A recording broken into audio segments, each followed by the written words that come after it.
This is We All Be, news-free Dixie for the 21st century. See how it works? Somewhere. Can you dig it?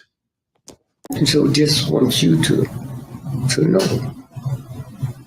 Man, I looked at that smile on your face just now. And the first time I ever wished I was a photographer to take that picture and let the world see that honesty and that integrity.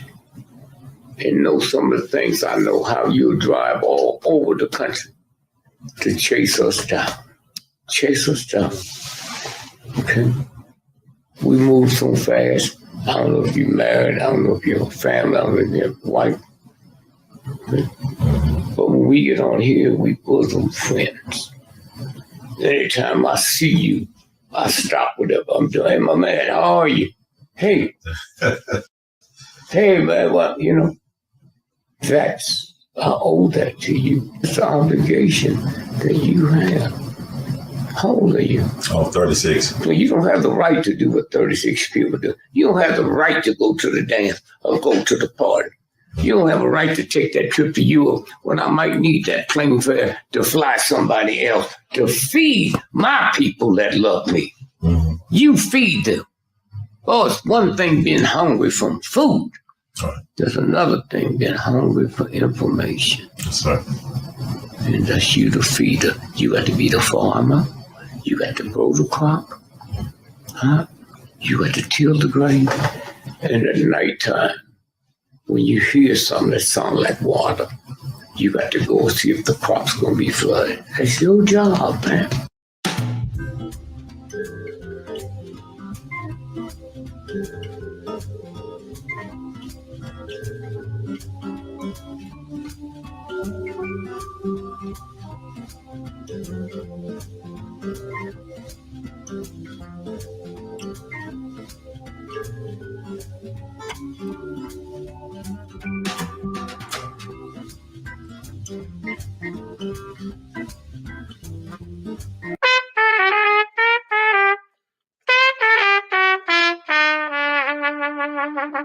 Hey, everybody, this is Brother Ron. I am asking you all to do me a big favor.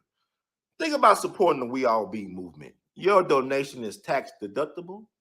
The We All Be Group Incorporated is a recognized 501c3. And I'm just asking you all because I want to keep on bringing y'all quality work through the way that I know how to do best. And I'm going to sing my praises and toot my horn. A lot of y'all were not hip to Dick Gregory until Brother Ron brought him on the We All Be platform, until that Django review we did. Y'all seen another side of Judge Joe Brown, and Judge Joe Brown's message has been amplified. But it was We All Be that brought Judge Joe Brown to y'all back in 2014. And so many others. And we covered so many things. So help us out so we can help you all. Peace.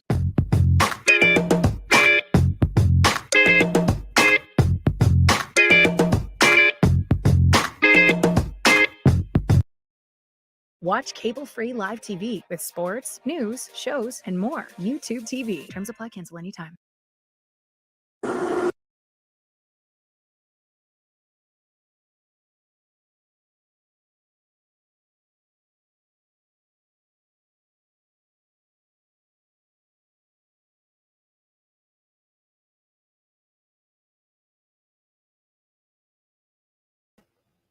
Guess who's back? Back again. Brother Run. Tell a friend.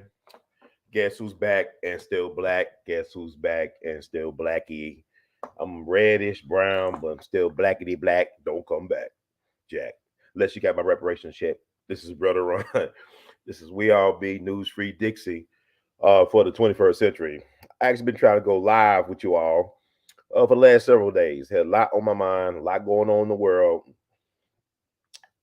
Where my mind is, I'm still stuck in December 2022.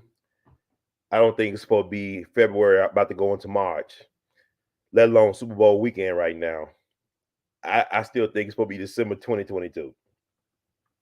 A lot of strange things going on. The U.S. military, the Pentagon came out. They shot some unidentified unidentified object flying over Alaska the other day. Recognized Project Bluebeam is in effect. If God gonna call time out, if God gonna call time out, Terror the Club of Thugs, 3-6 Mafia, they got a song that came out back in the day. If God gonna call time out, what you gonna do when God calls time out? What you gonna do when God calls time out? I believe 2023 could be the year that God actually does call time out. Don't be surprised if Jesus it's a second coming of Jesus or alien invasion or both, because they got holograms of dead rock stars and rap stars. And why not have a hologram of an alien invasion or Jesus or whatever float your boat, your fancy? But we are living in some very extraordinary times. Amazing time to be alive, but also it's an amazing time because there's a lot of people that I know that are chicken out of here, young and old. There's so many people just leaving the planet one way or the other. Step into the world where there's no one left. Rapture. We living in rapturous times, folks. People are disappearing every day, in every way, in every way. But I've been trying to go live for like several nights now, and I just been having like interesting phone calls and other things going on in my life, my life in the sunshine. There's a lot of crazy stuff going on off the wall. But I'm here, and it's a blessing to be here, to be talking to you all out there, because we all be in it to win it. And it's crazy, man. Shout out Memphis. We going through a lot right now. Y'all know about Tyree Nichols situation. I never heard of Tyree until they done Tyree in and done our dear brother in. And like Baba Dick Gregory would tell me, a lot of times people remember you not how, but not how you lived your life. A lot of times how you died that people remember you. Like old Biggie said, you're nobody to somebody kills you. So Tyree Nichols, yeah, he was a skateboarder and all that stuff. I ain't never heard this cat before he was killed. And they keep on showing the Black Lives trauma porn on the small and big screens on your smartphones and your dumb phones and all that good stuff. Um, Al Sharpton didn't know who he was because he got his name wrong and his age wrong during the eulogy. He definitely didn't know who he was. Or Tyrese Nichols. I heard of Tyree Nichols. I don't know who the Tyrese Nichols guy he was talking about. That's just me. Um, we lost some true iconic Memphians, or people who adopted Memphis and the Mid South as their home. We lost Queen Mother Georgia King, longtime civil rights activist, beautiful sister. Queen Mother made her transition February the 7th. She was in her 80s. So she actually was experiencing her Uranus return because she got a street renamed after her in Memphis. And she was definitely a supporter of the We All Be movement. She came to several our events, including a couple of Jimmy Lunsford Legacy Awards and other things that we put on for the people. It's always an honor to be in her presence, so full of insight and wisdom. She actually spoke at the Lincoln Memorial this past summer for the Poor People's Campaign. She was a feature on the Poor People's Campaign. The Reverend William, or like Dr. Show would call William Barbecue, right? Reverend Barbecue. But William Barber, she was actually a featured speaker and a supporter of the Poor People's Campaign. She went to DC this past summer and spoke, I think, on behalf of the marginalized and the invisible folks. She's been a strong advocate for homeless people in the city, and among other things. But she always worked until the very last breath she breathed at the hospital. And but she will be missed. Her presence is felt. Now she's a righteous ancestor. And also we lost Tom Dees, white brother from Louisiana, good people, lovely man, great man, good man, loved Memphis in the Mid-South. He was a TV news journalist for Fox News 13 for many years. And I had the pleasure of making his acquaintance on behalf of the work I've been doing in the community. He actually did a news story about me and my art show that I had at Christian Brothers University back in the spring of 2005. Tom Dees and his crew interviewed me at the gallery or at Christian Brothers University in the gallery area where my art, I had a one-man show, a one-man art show.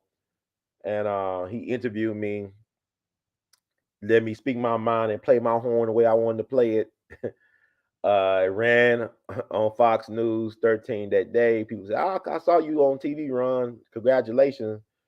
Tom Dees also did a story on my mom, Dr. Callie Hurd, Dr. Mom. Dr. Callie Hurd, my mom, we've been doing volunteer work and also advocating for community service and also college preparation and preparedness. So my mama kept a blog for a long period of time where she update the blog with scholarship opportunities and other things for the community, not only just at the local level, but also at the national level. Matter of fact, Dr. Stanley Crouch did a article.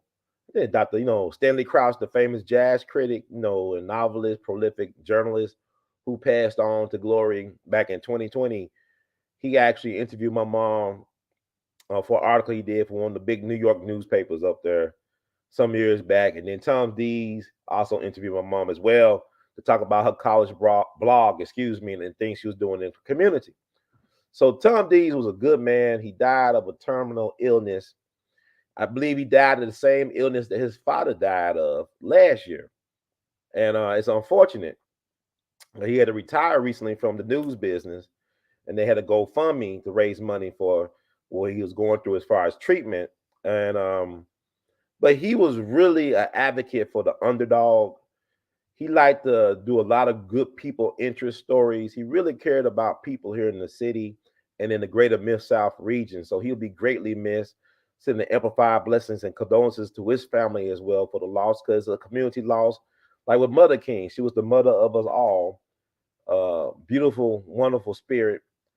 Like I said, she actually attended the Sun Ra Orchestra concert we did at Rose College back in the fall of 2018. I collaborated with the Mike Curb Institute, Dr. John Bass, and the Mike Curb Institute at Rose College here in Memphis to bring the Sun Ra Orchestra for the first time to Memphis in their history. According to the leaders of the band, they said this is the first time they ever played in Memphis. And this is back in the fall of 2018. I'm a big fan of Sun Ra, the man, the prophet, the visionary, music genius like no other. And Sun Ra saved my life in college, and that's another story for another day. But I got in good with the co-leaders of the band, and Sister Queen Mother Georgia King came to the event. And Georgia King was a interesting woman. She actually hitchhiked to Washington, D.C. back in the 90s to protest Congress when they stopped trying to fund homeless programs or programs geared towards the poor and homeless. She actually hitchhiked with some other people from around the country during a hurricane to get to DC to speak on behalf of the voiceless and the invisible. So that's good. And then man, and well, Tom Dees, God bless him as well for being a people's journalist, a people's champion, and or a champion of the people. So let's move on. So many people, so many things to talk about. Acknowledge the chat right quick. We all be in it to win it. Try to get the chat room. We all be tribe in the house. Okay.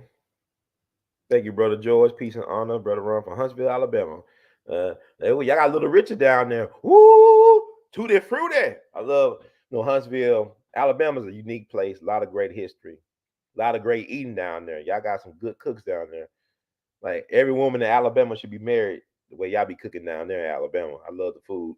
Alabama. I'm a foodie. Sister Gail from North Kakalaka. How you doing, Sister Girl? Good to see your face. I'm in the house. I'm in the place. I'll try to get to y'all like a couple of days ago. There's so much stuff going on, but I'm glad you checked in with us. And you are truly a great supporter. Love your constructive feedback as well. And a lot of times I don't always reply to everybody. I'm sorry. I apologize for that. I'm not ignoring people, but I appreciate the people I know are real fans or supporters of this. Whether you give monetarily or give up your time and other things, is truly appreciated.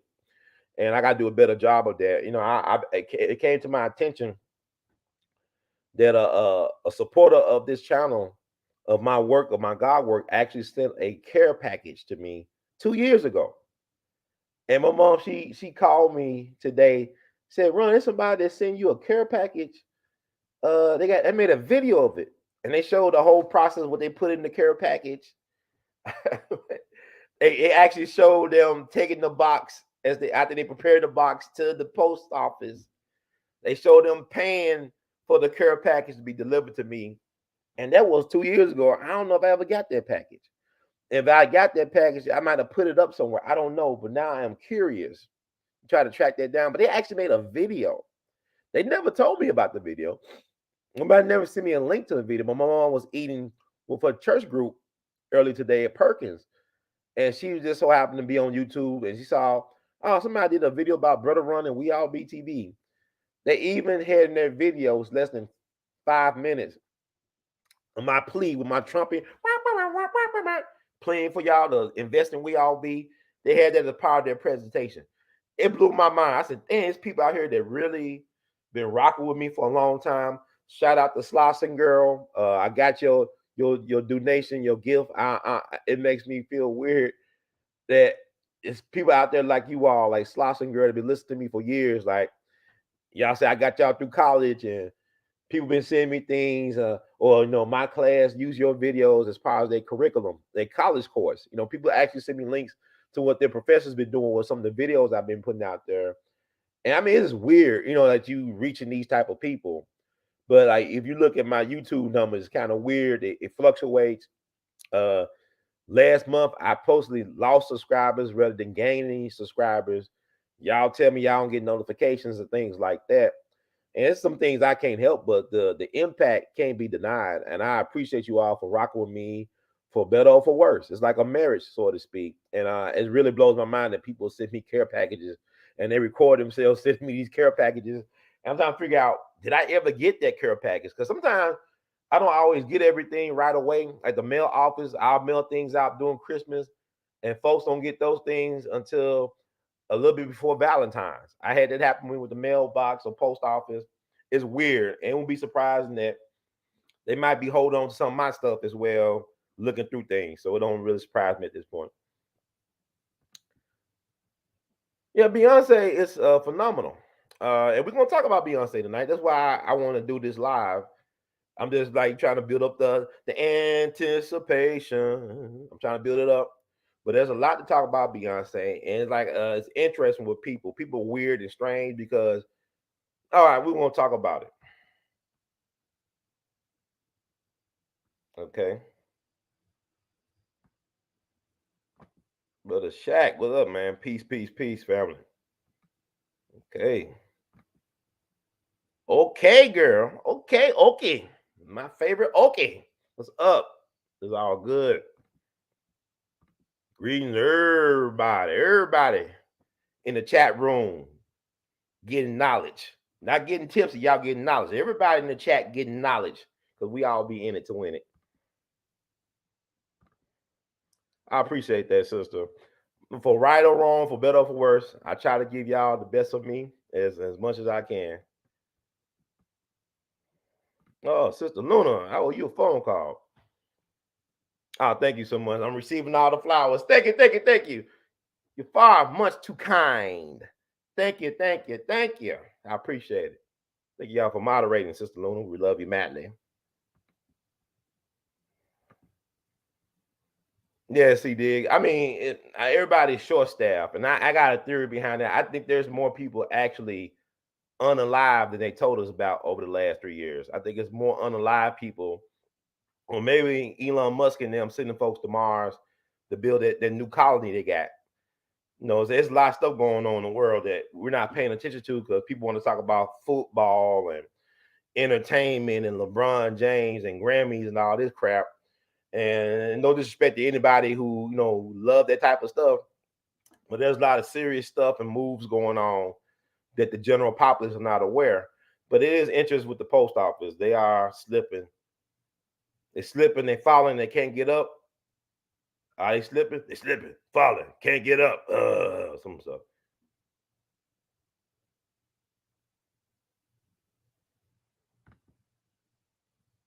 Oh, yeah. The Nazi scientists they ran the space program. Yeah, yes, sir. They did. They showed that Amazon Prime show The Hunters with Al Pacino, which was to me a waste of talent because the storyline wasn't as strong as it could have been. Had a lot of great acting talent, but they did an episode about that, about the Brian Von, whatever his name. Because it's weird how they pronounce these German names. You look like it say Warner von Braun, but it's like Von Braun or something. But they had him featured in one of the episodes, one of the later episodes in the first season. They're doing season 2 right now. Season 2 is available. And so they're saying Hitler did not die during World War II, that he actually went to Argentina or South America. There's a theory about Hitler. He either went to South America or he went down to Antarctica. There's some weird stuff going on. But yeah, I don't believe Hitler was killed April 1945 either, though.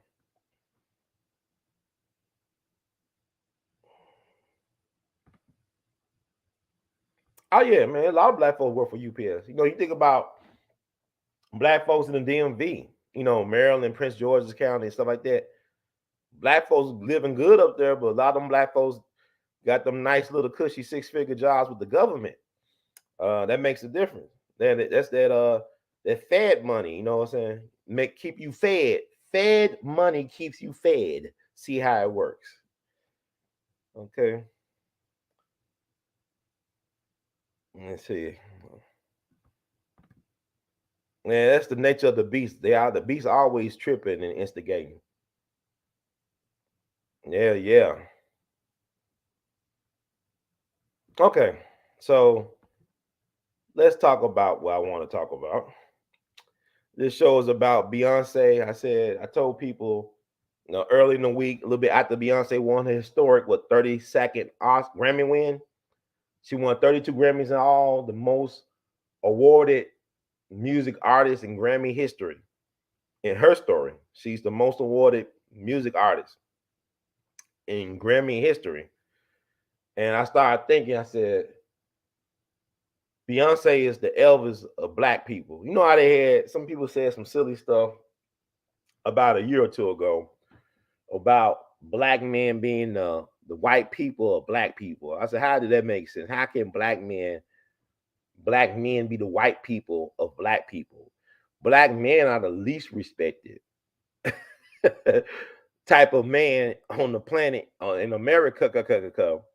Our women are not required to respect us because they don't need anything from us except a good time, because they get most of their support from white zaddy, from the government. The white man is still the patriarch. You know what I'm saying? It's not the black man. I have yet to see an instance in American history where a black man is allowed to be a patriarch like the white man can be a patriarch.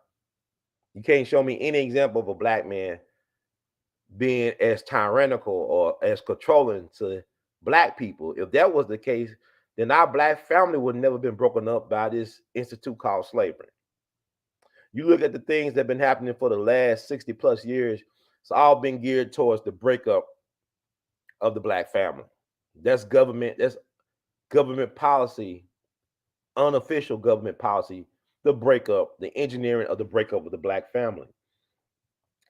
The hood rat, the baby mama are inventions of the American government. The hood rat, the baby mama, single baby mama, these are inventions of the government. So you think it's odd that the government will call places where they experiment to socially engineer people projects because we're all lab rats and guinea pigs. You do realize that, right? At this point, you should. And they're named these projects out the great black people, like the Ida B. Wells Project in Chicago. The stuff that was going on at the Ida B. Wells Project should not have Ida B. Wells' name on it at all. Think about, all the Dr. King boulevards around the country. A lot of violence go on MLK Boulevard. A man that was of peace, of love, of agape love, of peace, of judging people not by the color of their skin, but by the content of their character. And in his name, people do violence on King Drive, Boulevard, whatever, on a consistent daily basis. This is what they do. And then our people are strange, not because we're weirder than anybody else, but we celebrate victimhood instead of victorhood. We are good at celebrating victimhood, and we're designed and programmed to be like this. If you think about St. George Floyd, right? And no disrespect to George Floyd, St. Tyree Nichols, St. Breonna Taylor, St. Philando Castile, St. Mike Brown, St. Tamir Rice. What do they all have in common? They were murdered and killed by the system, by the system's goons, the police, the slave patrol. As much as we give honor to those type of people, why don't we talk about the folks that fought back and won?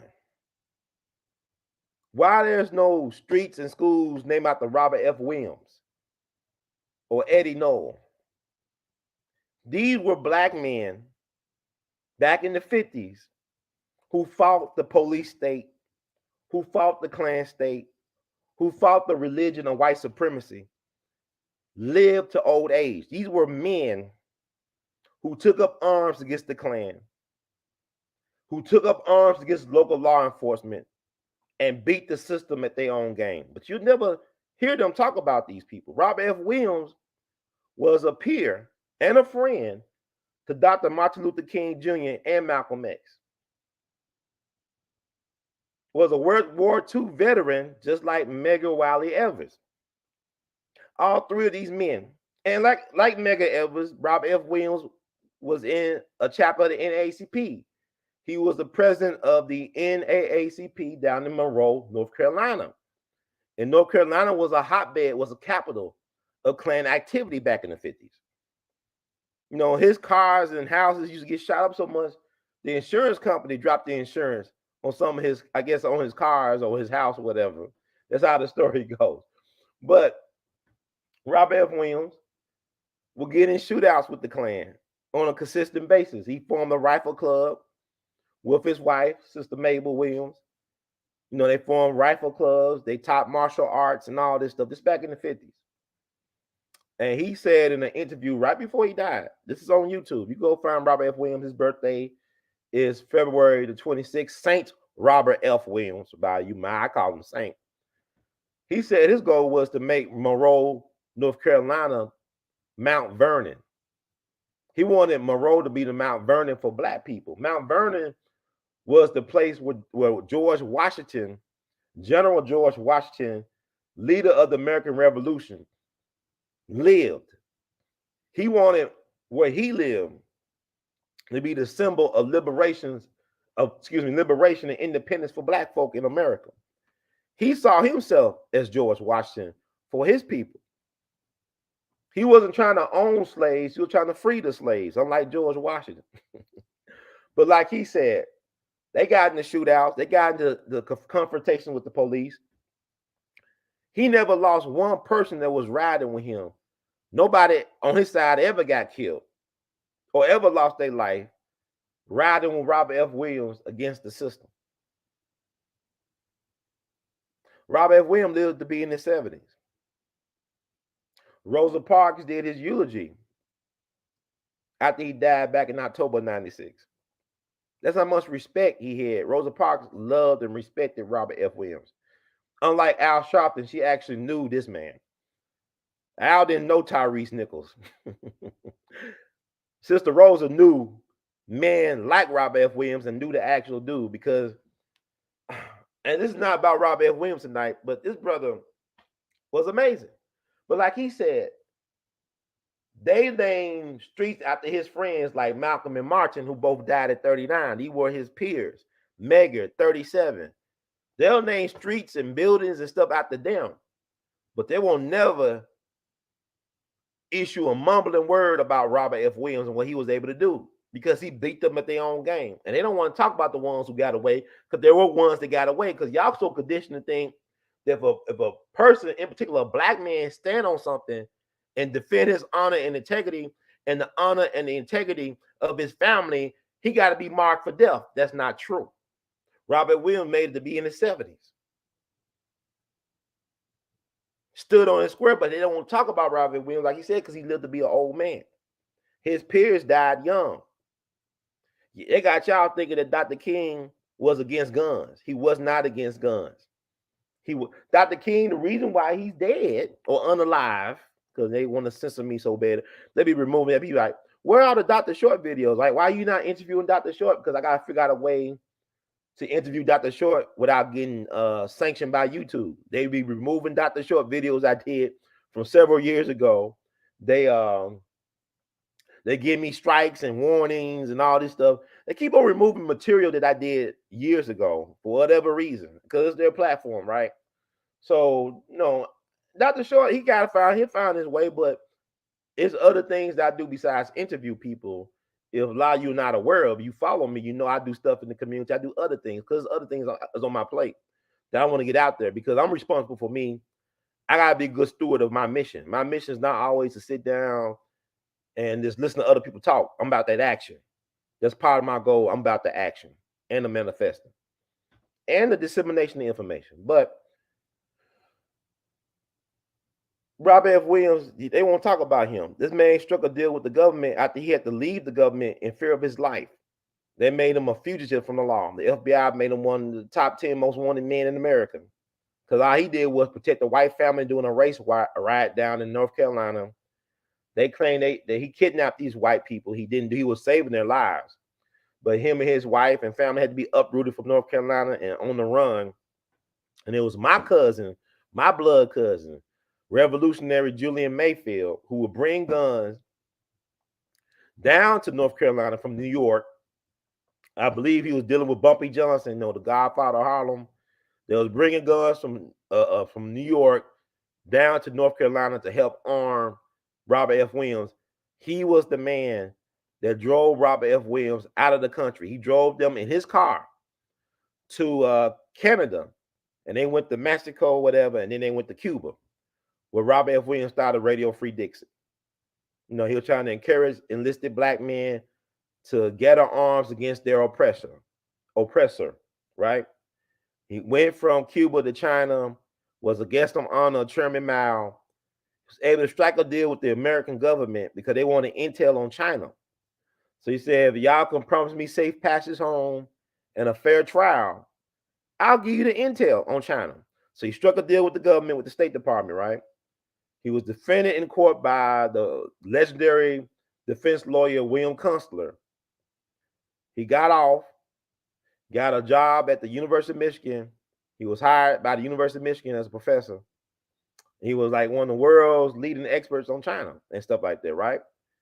So the intel that Robert F. Williams gave the government allowed Richard Nixon to become the first sitting president in U.S. history to visit China. That's how the United States got connected to China, because this black man who was a revolutionary stood his ground, fought them down, and won. And they don't talk about him. Where's the movie about Robert F. Williams? Y'all always talk about Shirley Chisholm and all this. Where's the Robert F. Williams movie? That'd be one hell of a movie. But anyway, let's talk about Beyonce. But I'm saying there's a reason why they see, if you don't teach critical race theory, do the yin and yang. Talk about the victims, but also talk about the victors. Or you talk about the people that lost their lives fighting against the system, right? Because yeah, we could talk about George Floyd, but talk about Robert Charles. You could talk about Tyree Nichols, But talk about Lavelle Mixon. Talk about Gavin Long. Talk about Mark Essex. Michael Johnson. Even it out. All this, oh, woe is me. Talk about them too. Just like white folks talk about George Patton MacArthur and Robert E. Lee. Like Tom Dees, may he rest in peace. He was a big fan of Robert E. Lee. I remember our last conversation. I don't know, I think it was around the time of the Black Lives Matter fiasco stuff, George Floyd, whatever. And we was messaging back and forth on Facebook. I got to save these messages. And he said, well, Robert E. Lee was different because, he was more about, I think he was trying to do that state rights. I said, well, Robert E. Lee's a loser, man. Robert E. Lee is overrated, and he's a loser because he lost. He didn't win. Why would we honor a loser? That's the whole point. Why are y'all honoring the so-called lost cause if they lost? So after that, we didn't talk. We wasn't unfriendly or nothing, but I just, look, man, I wasn't going along. Robert E. Lee was different from the other Confederates. I'm not going along with that at all. He owned slaves. He fought for their side. They lost. He is not as great as you make him out to be. LeBron is way greater at basketball than Robert E. Lee was at warfare. It is what it is, okay? It is what it is. But anyway. Yeah, that's why, our people, man, we're so big. It's like with DeSantis, right? He is so just not honest about the reason why he don't want to support any type of so-called critical race theory. If you isolate Florida from the rest of the country, you look at how they treated black folks over the years or generations. Black folks, just on how Florida treated black people, we should have been given reparations yesterday. All the race massacres, all the dirty stuff that was done to black people in the state of Florida by itself, should guarantee all black folks that are qualified to receive reparations. Because I had a talk with a friend. He said, Ron, why do you think descendants of the folks who were done wrong should get reparations? I said, well, look at these so-called powerful elite families. What if they stole Joe Kennedy's, the patriarch of the Kennedy family? What if his wealth was stolen like they stole the black folks' wealth in Rosewood and Tulsa? Would the Kennedys be the Kennedys without that fortune, that ill-gotten fortune they had? Would the Kennedys be the Kennedy? Would they ever have a President Kennedy or an Attorney General Robert Kennedy? Would they ever made it without those resources? So yeah, give the descendants of the folks that were wrong what they owed. It's like you look at Forsyth County with Lake Lanier. It's Oscarville. That's not Lake Lanier. That's Oscarville underwater. It's a sunken town. A black town that was wiped out the mouth and replaced with a body of water to cover up a crime. Behind every great wealth, there's a great crime. Behind every great source of wealth is a great crime. I know stories of black folks. You talking about them black people in Colorado that own 1,000 acres of land. They're being terrorized by the race warriors, right? That's nothing new for black folk. That's what they did 100 years ago in Rosewood. This is what they did in Tulsa and Lane, Arkansas. You had a black man in Arkansas, Isidore Banks, that owned 3,000 acres of land back in the 50s. They built I-55 on the land. You got a casino, dog track, whatever, houses on the land. They lynched him for his land. They stole his money out the bank when he died. The sheriff of the county, when his wife died, he left a lot of money. But when she died, she left like $8 to $9 million to the local white church. And guess what she got that money from? Take a wild guess. So this man owned 3,000 acres of land. His family had to leave Arkansas with just the clothes on their back. All that wealth lost.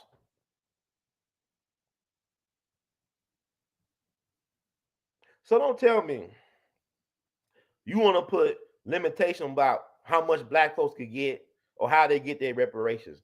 I don't want no scholarship. I want my money. I want a check that don't bounce. I want a check with sufficient funds, okay? So let's get to the topic. But I just like, it's just weird. It's just strange. Black folks love to play victim. I'm tired of being messed over. Ain't you tired of being screwed over with no Vaseline? Are y'all tired of just getting pounded all the time and passing that type of defeatism to your kids? Talk about the folks that fought back and won, even if they lost their life, like Robert Charles, Mark Essex. That's all New Orleans right there. Mark Essex, veteran, Navy veteran, was screwed over by the Navy. Black Panther. He was tired of the cops killing his brothers. He was tired of the cops terrorizing black people, and he fought back. Them white folks thought it was more than one of him doing what he was doing. He took a whole bunch of people with him, a whole bunch of police, black and white. They had to call in a helicopter because they called him the Hojo shooter because he was on top of the Howard Johnson shooting at the police. It's back in the 70s. It's about 50 years ago, if not a little bit over 50 years ago. And they got a helicopter and they Swiss cheesed the brother. They just shot him all up to pieces. He was like all stuck in the top of the roof in pieces. They had to scoop him up. They shot him up so many times. But people claim it was more than one person. He took on a SWAT team. This man took on a SWAT team by himself. He was trained by the United States. The United States always trained their so-called terrorists. You understand? The dude that played Pearl Harbor went to Harvard University, and Admiral Yamamoto went to Harvard, and we taught him how to fly airplanes. And guess what he ended up doing with that knowledge? He did Pearl Harbor. Robert E. Lee went to where? West Point. What did he end up doing with that knowledge he learned in their military academy? Lead the Civil War. He was part of the Confederacy, right? Clue. So let's talk about those people too. They're like, oh man, black folks we always just taking it. No, it's black folks that fall back. Robert Charles, I talk about New Orleans riots of 1900. That was the Robert Charles race riots. Robert Charles took several of them with him as well too. He was a folk hero in the black community. Delroy Morton talked about how they had a song for Robert Charles, the Ballad of Robert Charles. But he said they had to forget about it because it made the white folks at the saloon really mad to think about Robert Charles. Because Robert Charles defied their stereotype of the scaredy black. White folks thought that black folks were cowards until Robert Charles came along. They said, man, this Negro is something wrong with him because, anyway. Let's talk about Beyonce. I'm through. I'm going to cut this and make this a separate part, like a little Black History rant. So let's talk about what y'all want to really talk about. Let me see something. I can get out of here before midnight. I'll get carried on, man. But like I said, I've been trying to do this live for a minute. Let me see. This is why I said early in the week. I said that Beyonce is the Elvis of black people. I told you I based it off of, when people said this article came out, weirdo article about black men are the white people of black people, which is stupid. It's not true. It's really disingenuous. But I started thinking about Beyonce. I said Beyonce is Elvis. She's the Elvis of our times, but she's the black person Elvis. She's the black version of Elvis. And people said, no, that's not true. I don't rock with Beyonce. Do you mean Chuck Berry? No, I meant Elvis. I didn't mean Chuck Berry. I actually think, because you think about Beyonce and Elvis, what is Elvis known for, right? Elvis is known for impacting the culture, right? He was a cultural phenomenon. Beyonce is a cultural phenomenon. She has impacted the culture. Look at the social media. Like, she come out with certain anthems like Lemonade, Becky with the Long Hair. You think about the dances that people create off of her songs, off of different albums that were nominated for Album of the Year, but never won Album of the Year, which is strange. How can you be the most winningest Grammy artist of all time and never won Album of the Year? But you're the greatest Grammy artist that ever lived, right? You're the most prolific, the most decorated, but you never won an Album of the Year award. And you have came out with albums there are classics in their own right, according to her fans, who are fanatics. The Bayhive, what do they call it? The Beehive, the Bayhive, right? Fanatical fans. Elvis got fanatical fans. A fan is nothing but a fanatic, somebody who's obsessed with a person, place, or thing, a noun, or something. Why an idea? Person, place, thing, or idea, a noun. They're obsessed, they're fanatics, right? So Elvis was known. Elvis was not a songwriter. Now they say that Beyonce is a songwriter. She got songwriter credits and stuff like that. But Elvis was a song thief, according to y'all. Y'all say he was a song thief. He stole other people's songs and made them his own. Beyonce has been accused of stealing other people's songs and making them her own, allegedly. Like one of my favorite Beyonce songs is Drunk in Love, right? Drunk in Love, right? Now, I seen something where Future talked about how he made a reference tape or CD or demo for Beyonce to get her to commit to singing Drunk in Love, right? Like him and this other guy who wrote the song, he actually made a reference tape for Beyonce. And he put his own little melody spin on how it should be sung. But it'd be sung in Beyonce way, but it's Future. And Future, to me, Future is phenomenal. He is interesting to me because if Future was a jazz dude, he would fit right in with the bebop era. He would fit right in with Charlie Parker and Dizzy Gillespie and all them Thelonious Monk and Charlie Christian, because what he's doing with the music, how he flipped music. He'll take somebody else beat and song, whatever, and anthem and flip it and make it into his own image. He's a rap god in his own right. Future has a lot of influence over the game right now that he's not getting credit for. People laugh at that all you want to, but Drunken Love is case in point. Like he talking about how him and the guy who wrote the song, whatever, produced whatever, they made a tape with him singing so Beyonce get an idea about how it should be sung. So the dude, he didn't hear back from them at all. And Mary J. Blige even claimed that she was presented with the opportunity to sing Drunken Love. And I think Mary J. Blige could have did it justice in her own way too. Mary J. Blige is one of them people that people don't want to give credit to for some reason. She's been consistent. Oh, she can't sing. No, she can sing. What is our idea of can't sing? Really, you can sing. Everybody can sing.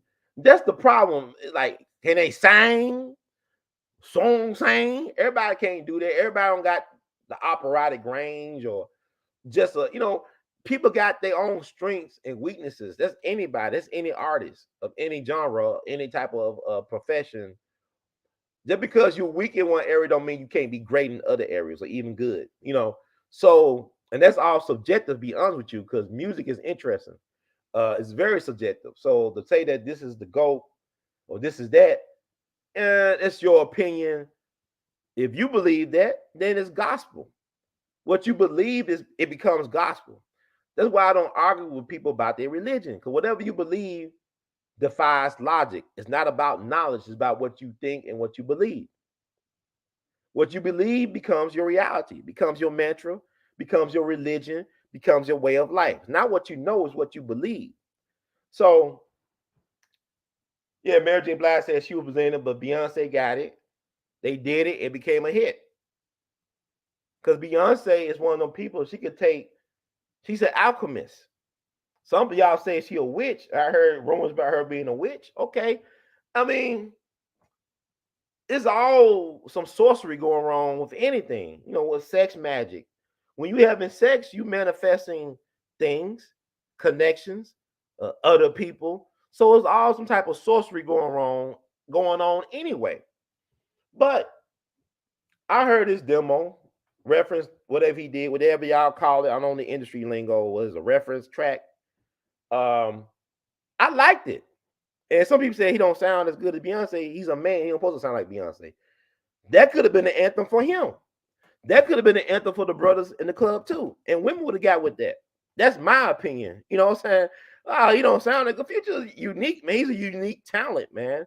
He's like it's like Randy Moss, a unique skill set that everybody don't have. He got unique assets that he got gifts that everybody don't have. That's okay. Everybody got different gifts. It's like NBA YoungBoy. He's very gifted in the way he does. And now he's realizing the power of what he has. And now we're going to see what he's going to do with that. and if he could stay around for the long run. We won't see. He's still a young guy, a very young guy at that, which is interesting. But it reminds me of the situation of Aretha Franklin, right? You know, Aretha Franklin, one of her anthems that she's known for is the song Respect, right? When you think about the song Respect, y'all think about Aretha Franklin. But what a lot of people don't realize is that the song Respect was written by the great Otis Redding. Otis Redding wrote the song Respect that Aretha made her iconic theme song. And Otis got a version of Respect that I love. It's from a man's point of view. And if you heard it, maybe you don't like it, but I love it. And he sung it first, and he actually wrote it, and she modified the lyrics for her, and it became a big mega hit for her. But Otis wrote that song. It was an anthem for men, as well as Aretha made it for women. Think about Whitney Houston. What's the song that she's most connected to? I Will Always Love You. Written by who? Not by Whitney, but by Dolly Parton, who wanted Elvis to sing the song. She had that song in mind for Elvis to sing, and Elvis was going to sing that in honor of his relationship with Priscilla. I Will Always Love You. But it didn't work out like that. But we know what's interesting about Elvis and the Whitney Houston connection is that Whitney Houston's mom, Cissy Houston, used to sing backup for Elvis as part of the Sweet Inspirations. And Whitney actually met Elvis when she was a kid. You could go online and she did an interview and talked about how it was to meet Elvis. She said it was like, Elvis was amazing. He was amazing. Like Jesse Lee Peterson would say, amazing. It's like you don't talk to Elvis, you just look at Elvis. That's what Whitney Houston said. Something like they said, you don't talk to him, you don't interact with Elvis, you just look at him in awe. See what I'm saying? Like, people don't want to give Elvis his props. Elvis was an interesting person from what I get in research and from people that I talked to that might have made his acquaintance or they talk about in interviews. Elvis was unique. And to say that Elvis is unique is not to take away from the people that he learned from or stole from or was inspired by. To me, Elvis is a great opportunity for you to research the roots of Elvis, and you'll find out it all leads back to Black folk. The roots of Elvis lead back to Black people. So what is not to love about Elvis? If Elvis won Grammys for gospel music. He loved gospel music, but he learned how to love gospel music by going to the Black church. It was one minister in South Memphis, Dr. William H. Brewster, East Trigg Avenue Church. Elvis used to go there on Sundays to watch and listen to them singing. Black folks taught Elvis how to sing gospel music. Listen to some of Elvis's gospel music and tell me it cannot move you. The biggest critics of Elvis, right? He was gifted. He was a gifted interpreter of songs. He didn't write songs, though. He took other people's stuff and made it his own. That's a power. That's alchemy. Like even with Big Mama Thornton. She's known for You Ain't Nothing But a Hound Dog, right? Elvis took it and made it his anthem, so to speak, how Otis had Respect, and Aretha took it and made it her anthem. So she's associated with more so with Respect than Otis is. Same thing with Hound Dog. Elvis is associated more so than Big Mama Thornton, but Big Mama Thornton came before Elvis. So if you want to look at the origins of these songs, you got to go back to the originators of the craft. Like Good Rockin' Tonight. Elvis had a version of Good Rockin' Tonight, but my favorite version of Good Rockin' Tonight is by Wynonie Harris. How many of y'all know about Wynonie Harris? This brother from the Midwest, I think he's from Nebraska. Was a very good looking brother. He had like hazel eyes or green eyes. Just a dreamy looking dude. Really was a complete package. He had the looks, he had the voice, he had the dance moves. But he wasn't interested in being white folks' version of whatever white folks think you should be. He wanted to be his own man. So like Wynonie Harris had an amazing version of Good Rockin' Tonight that I think was better than Elvis's. And you look at Elvis, to me, Elvis is like a white version of Jackie Wilson. And Jackie Wilson said that Elvis didn't copy from Black artists, that Black artists copied from Elvis. This is Jackie Wilson saying this. The same Jackie Wilson said that Al Jolson was his favorite entertainer. That Jackie Wilson who was gifted, who had operatic range in terms of his voice. Jackie Wilson had a phenomenal voice, stage presence. had the looks, had the stage presence, had the charisma, had everything, had the package. But he's saying that Elvis was great. James Brown, Elvis is great. James Brown at Elvis' funeral crying like he lost his brother. That James Brown, soul man number one, Godfather of soul, had love for Elvis. So who am I to say that Elvis is he's not that great? His peers are telling you, even Muhammad Ali, Elvis is the greatest. Did we not do a show here about the secret relationship between blacks and Elvis? And I laid out the facts, and some of y'all couldn't deal with that. And it's not me telling you my opinion.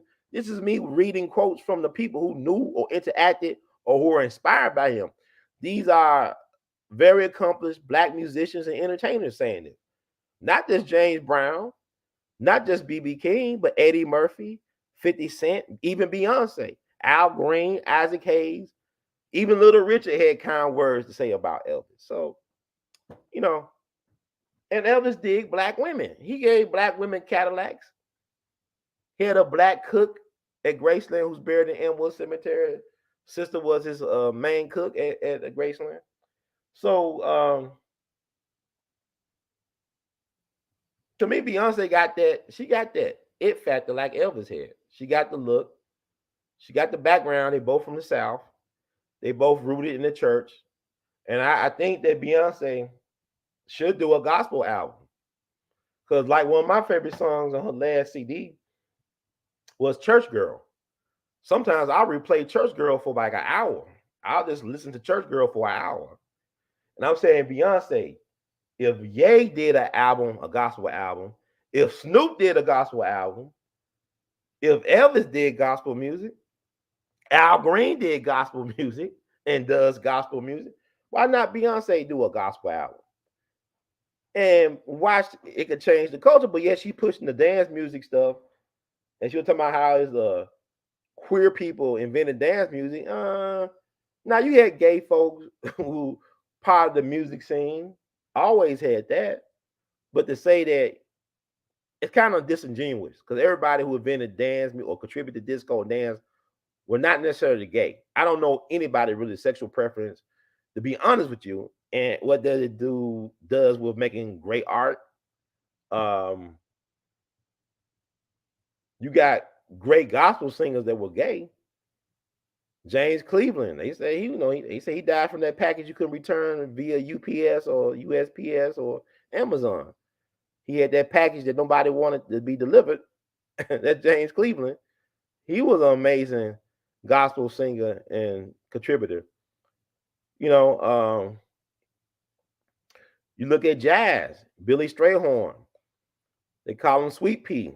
He was openly gay, arranger and composer with Duke Ellington, arguably the greatest American composer. Duke Ellington, that was a part of his heartbeat, Billy Strayhorn. Now, Duke Ellington was a ladies' man. He was well known as a ladies' man. Matter of fact, Duke Ellington's wife cut his pretty face. She put a scar on his face. His wife did. Because he was a womanizer. Duke was well known to be a womanizer. Matter of fact, he was connected to Freddie Washington. Freddie Washington was a famous actress back in the day. She was the daughter in the first Imitation of Life. If you look at Freddie Washington, you couldn't tell she was black. She looked white.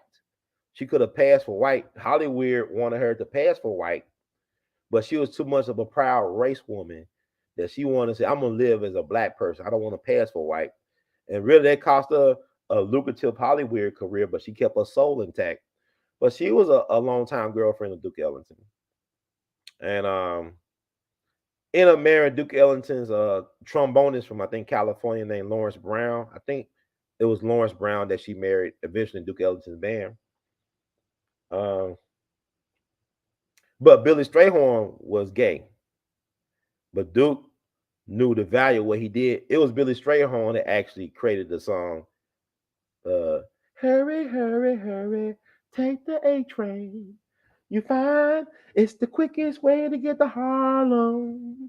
If you decide to take the A train, take the A train. He wrote that for Duke Ellington, man. Billy Strayhorn from Pittsburgh. And Billy was gay. And nobody had a problem with it. Because the man was a music genius. Same thing if you go back a little bit earlier. in jazz music or ragtime, whatever. It's a dude I always talk about on here named Tony Jackson. He was a gifted piano player, a pianist from New Orleans. Man had a photographic memory. They say he wrote thousands of songs, but he never got credit for the songs he wrote because the white composers or white folks or the song thieves from Tin Pan Alley would go to clubs he was playing at, notate his music, and then they'll copyright it under their name. That's what the white folks were doing back then. They'll go to these clubs in Harlem and Chicago, listen to the black man create this music right off the top of his head, freestyling. There's music upon music. Take his music, call it something else, and copyright it. So there's a lot of songs that Tony Jackson could have written or could have composed at the piano that he never got credit for. Because the man could play everything. He had just a phenomenal recall, but he was openly gay. He wrote a song called Pretty Baby for his male lover. Now, over the years, they changed the lyrics to the song, but it was a very popular song back in the day called Pretty Baby, but it was dedicated to his male lover, Pretty Baby. And then I told you I did that movie with Antonio Fargas and Brooke Shields, which he played a teenage prostitute called Pretty Baby. I think it came out in the 70s. But anyway, so, I mean, you have cases where queer people, especially queer black people, contributed to the American Songbook. I even think the song Lover Man was written by a gay black man. If I'm not mistaken, I do my research. I'll look that up yourselves. But I'll talk about some of this stuff because this is like a Pandora's box. When I heard her say that, I kind of cringed because, like, you really not being honest about all the contributors to dance music. But you do realize they are having an agenda between Drake, Beyonce, and Meg Thee Stallion. They are being used as Trojan horses to usher in a new era in this so-called music thing. And I just all I'm gonna say about that. And if you can't see it for yourself, you need to see what they're doing. It's not just them; they're being used to usher in. I mean, it's weird was the engineering that's going on with our people. So black folks were not like where we are now 30, 40 years ago. Black folks thought differently. We move differently. Now we just something else. And it's not all good. And that's another story. But Elvis was a song thief. People claim Beyonce, she take people's song, but like Picasso, they said Picasso said that good artists borrow, but great artists steal. All the great ones, they take from what they want to take and they make it in their own image. Y'all keep on thinking this is a game about ethics. You got to have your own moral code. You can't have society dictate what is ethical and unethical to you. You got to know for yourself and stand on your own moral compass, your own moral code when it comes to that stuff. And like Joe Kennedy said, allegedly, it's not a crime unless you get caught. It is not a crime unless you get caught. The game of baseball is built on thievery, on stealing bases, stealing signals, keeping black folks from playing competitive baseball with white people for decades on a gentleman's agreement. You know, I'm gonna do a show about the secret relationship between blacks and Al Capone this month, but I'm gonna need y'all support. If y'all really want to see these shows that I'm doing, feel free to give of your time and of your treasure. You can cash out your support. $ R2C2H2. Google Pay, PayPal. Zelle your support, R2C2H2 @gmail.com. That's R2C2H2 @gmail.com. Vimo @R2C2H2. Join our Patreon.com /WeAllBe. That's /WeAllBe at Patreon.com. And I want to thank people that have been giving. I got let's see. Somebody gave a Zelle donation earlier today as well too. I shout out to Slosson Girl for giving and let me know that I helped her while she was in college. I'm so old, you know. She's still young, but I'm so old. This thing.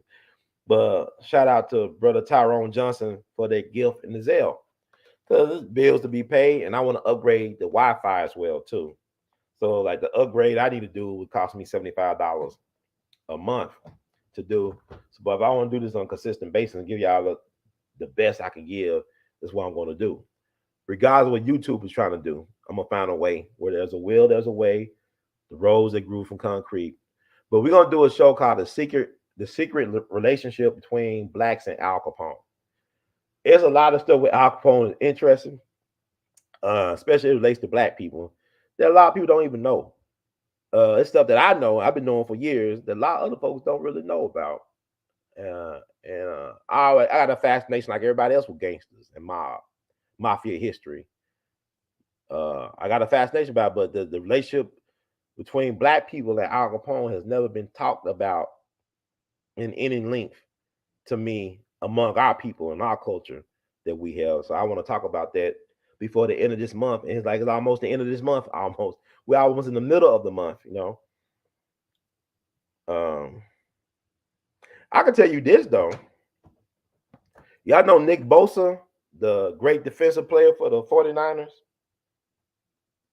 Nick Bosa, one of the greatest defensive players of this era, if not the greatest, arguably. I mean, Aaron Donald, what's his name? Aaron Donald for the Rams. Might have something to say about this. Aaron Donald, right? I want to say something about Aaron Donald, yeah. But let me say about Nick Bosa that a lot of people might not be aware of as it relates to his family. As it relates to his family tree. Well, what you got to say about Nick Bosa?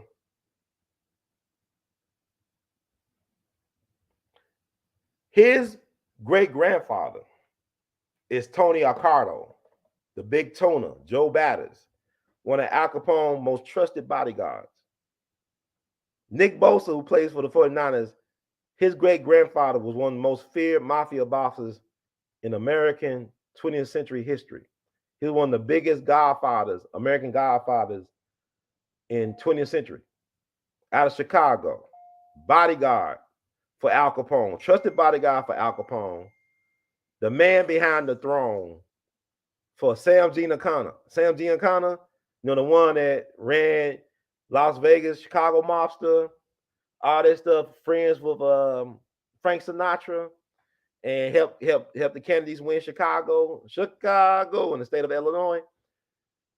His boss was Tony Accardo, who was a mob boss. Really, you know, he allowed Sam Giancana to sit in his throne. It's kind of like what Vincent the Chin Gigante did with Fat Tony Salerno. You know, Fat Tony Salerno was the mob boss and the face of the Genovese family during the 80s. And he got sent to prison on football numbers because of RICO, right? He died in prison, but he was the front boss, you know, Fat Tony Salerno. But the behind the scenes, the real boss was Vincent the Chin Gigante, who's being, you know, portrayed in the series The Godfather of Harlem by Vincent D'Onofrio, whatever D'Onofrio, whatever. Y'all know what I'm talking about. He plays Vincent the Chin Gigante, a fictionalized version of Vincent the Chin Gigante. But Tony Accardo was the boss for decades of the Chicago mob. He was de facto boss. Like he tried to keep a low profile, but this guy was a very powerful mob boss. They called him Joe Batters. He was very athletic, like his great-grandson, Nick Bosa. They called him Joe Batters because he was known for beating folks to death with baseball bats. He'll take a bat and beat the hell out of somebody. You know, all those stories about Al Capone beating up people with baseball bats. It probably was Tony Accardo really beating up them folks with the baseball bats. And then what made him so cold was that his house got burglarized in suburban Chicago. You had some thieves stole all types of jewelry from his home. And what happened to those guys is like some medieval stuff, like, you know, Pulp Fiction. We're about to get medieval on them. They got medieval on them guys. They broke into Tony Accardo's home and stole all their jewelry and other stuff they stole. Them guys were found around Chicago with their faces blowtorched out.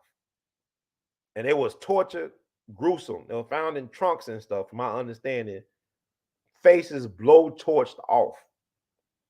He said nobody would dare to rob that man's home again. So that's Nick Bosa's great grandfather.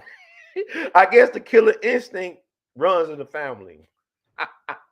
But that's some other things I want to talk about when we do. He gets along with the brothers pretty well over there, don't he? Nick Bosa. Great player, but his great grandfather was a godfather, a real gangster, a big time gangster. They said Tony Carter was a suspect in the St. Valentine's Day massacre of 1929. It happened February 14th, 1929, in Chicago. That he was one of the hitmen that were disguised as policemen that killed 7 members or people associated with the Bugs Moran gang. Al Capone's rival from the North Side, his Irish gangster rival from the North Side. So they said Tony Carter was a part of that. I don't know. It's Chicago. It's a gangster town. But that's just some of the stuff. It's so much stuff I want to share about Al Capone as it relates to his connection to the black community, as well as his outfit, how they figure in. Because you'll be surprised of the connections to prominent black folks to the Chicago Mafia. They even had a Japanese American in Al Capone's mob. You had a Japanese American gangster that was a part of the Chicago outfit, because Chicago outfit was not just Italians. It was Irish. It was all types, Jews, Asian. Because they had connected. Because Al Capone wasn't Sicilian.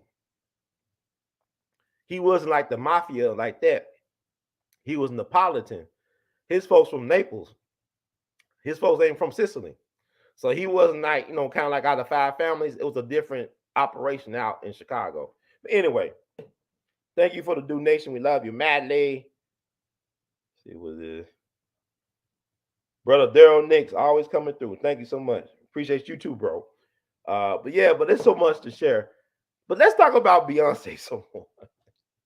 So Beyonce won 32 Grammys, right? And as you all know, let's see. King James passed Captain 33, Kareem Abdul-Jabbar, for all-time scorer in NBA history. That happened this past week as well. The start of the week started out with Beyonce winning more Grammys than anybody in the history of the Grammys. And by the middle of the week, we got King James becoming the greatest scorer in NBA history. Undisputed all-time leading scorer in NBA history.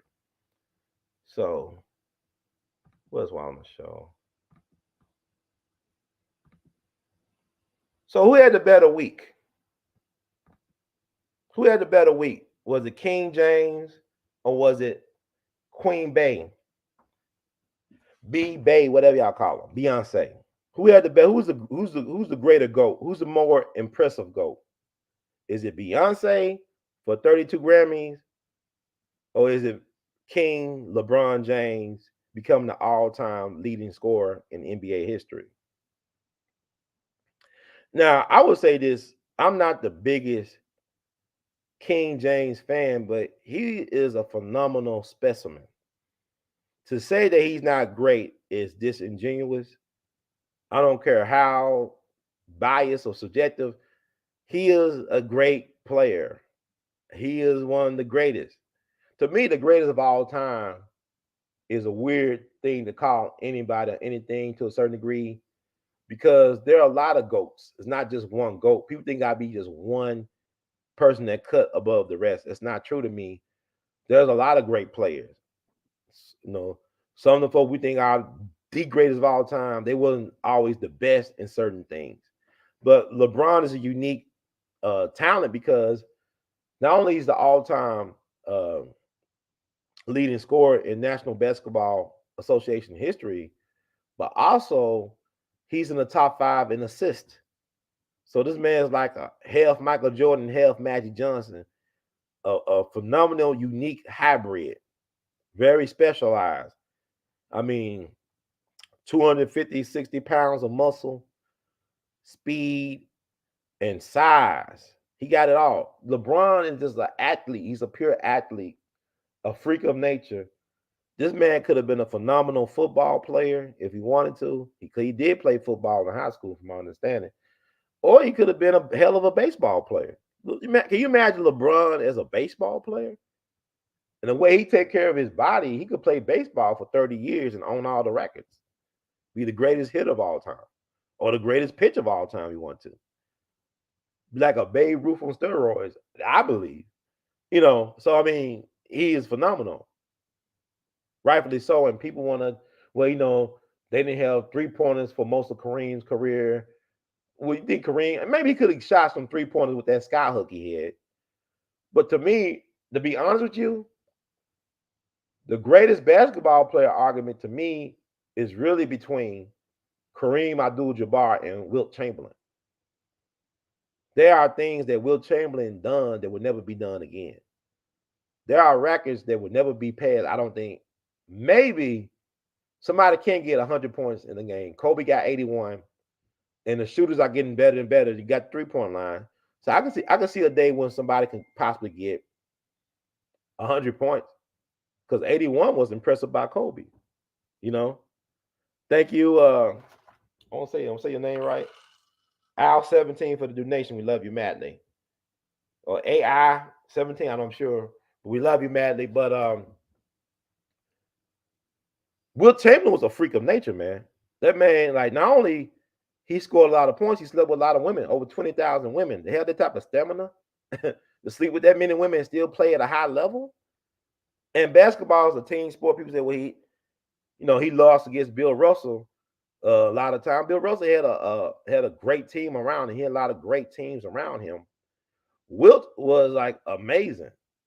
The only problem with Wilt was he wasn't playing at a time where it's 24-hour news, and you didn't have an ESPN showing highlights 24/7 like they do now. But Wilt was amazing. He averaged 50 points in one season, led the league in assists another season.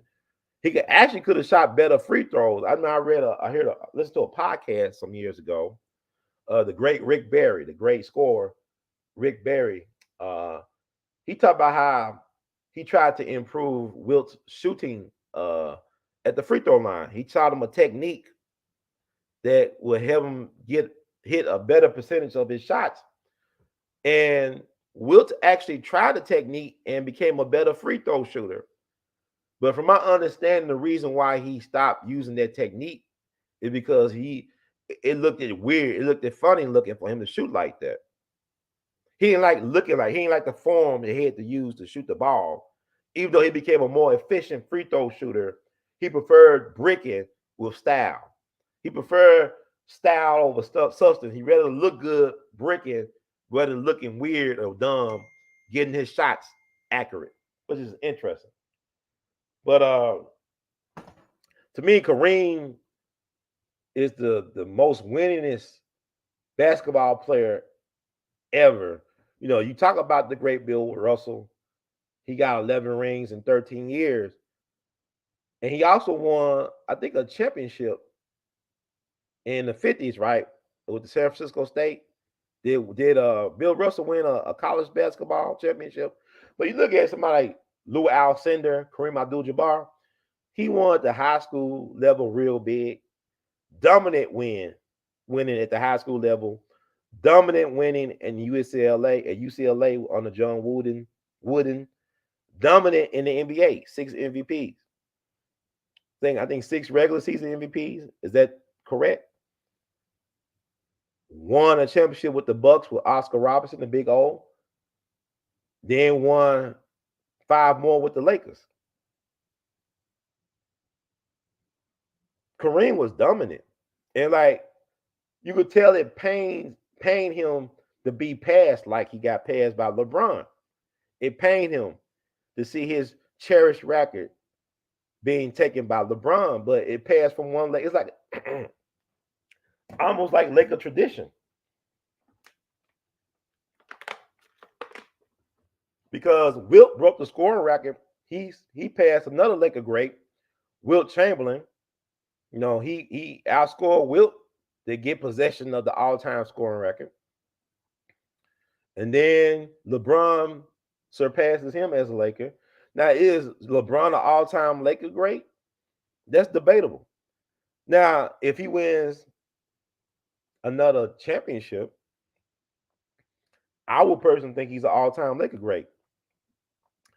But at this moment, he's just an all-time great player. I don't consider him like a Laker great. Like being to be a Laker great is kind of like being like a Yankee great in baseball. It's a certain different feel. I don't think LeBron qualifies right now as an all-time Laker great.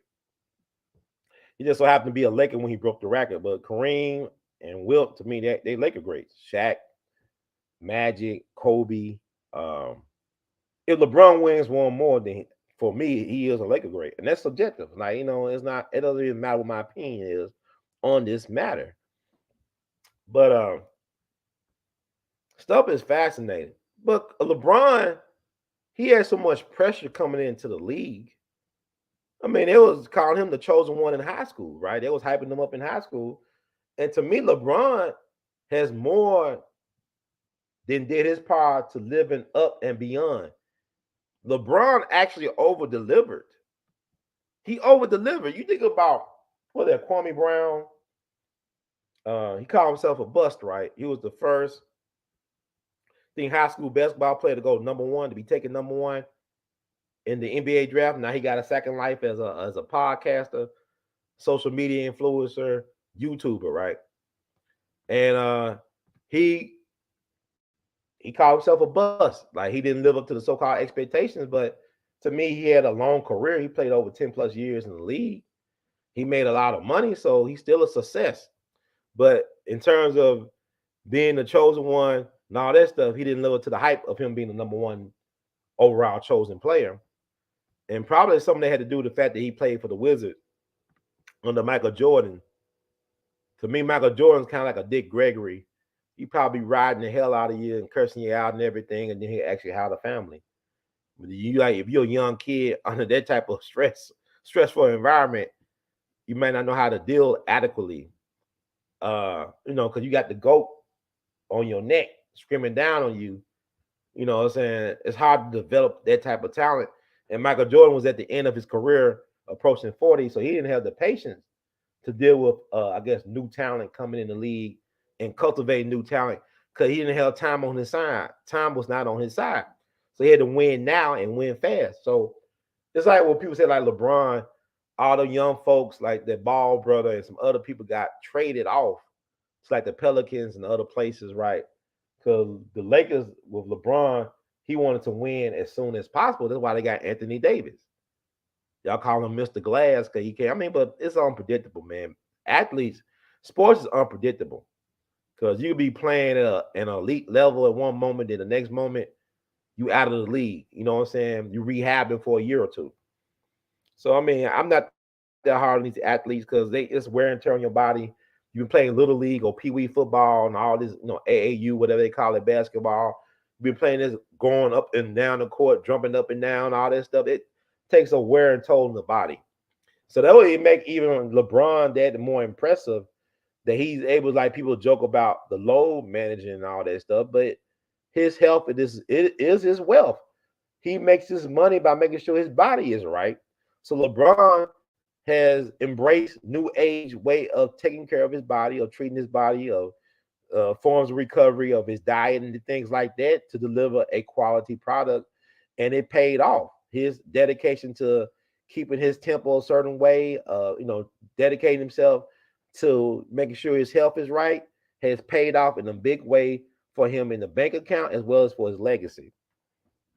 So yes, he is definitely, he's got to be in the top 5, because he's such a unique talent. I mean, for people to say that he's not in the top 5, let alone top 10 or 15 or 50, is a joke, because nobody done what LeBron done. Jerry West lost a lot of finals, but yeah, he's the logo for the NBA. Why nobody ever bring up the fact that Jerry West lost away a lot of finals? But one year, he was so great in the finals that they gave him the MVP, even though his team lost. This is a Laker great. Y'all talking about what LeBron is like 4-10 in the, we call it 4-6 in the finals, right? Don't you know that every year you don't win in sports, that's a losing year. So Michael Jordan won 6 championships, right? But he played longer than 6 years. So that means he's a bust, right? Because Michael Jordan didn't win a championship every year. Matter of fact, in his early career, he kept on getting eliminated by the Celtics or by the Pistons or whoever. So that means his career ain't nothing because Michael Jordan lost more than he won too. Think about it. The fact that LeBron went to 10 finals is ridiculous. That is ridiculous, man. It was in several different types of teams. And you could make the argument that LeBron won everywhere he went. He won as a Cavalier. He won as a Miami Heat. He won as a Laker. So everywhere he went, he won a championship, which is impressive. You know, and he won his fair share of MVPs and finals MVPs. And he is going to be great, considered a GOAT for a lot of people. It's like, well, Kobe Bryant, right?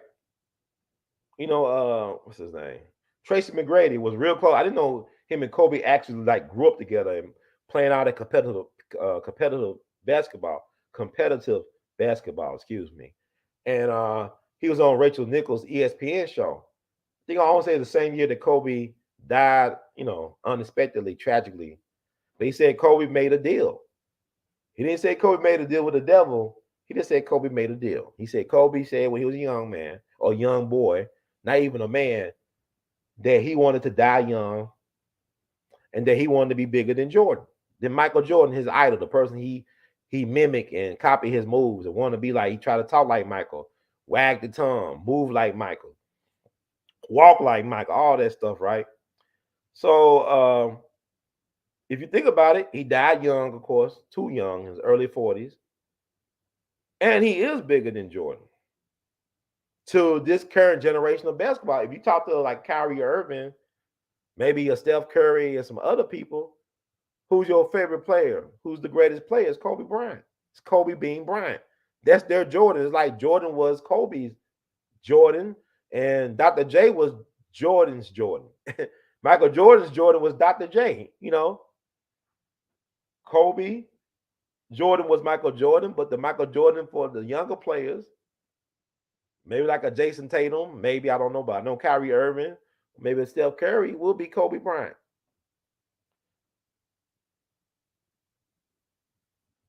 So that's what I'm saying, but it's weird. How can the man shit? LeBron could be the logo for the NBA. He's the most, you know. So Jerry West been to the NBA Finals 9 times, right? The great Jerry West, a great talent, but only won one Finals, and that's what I guess he was with Wilt Chamberlain.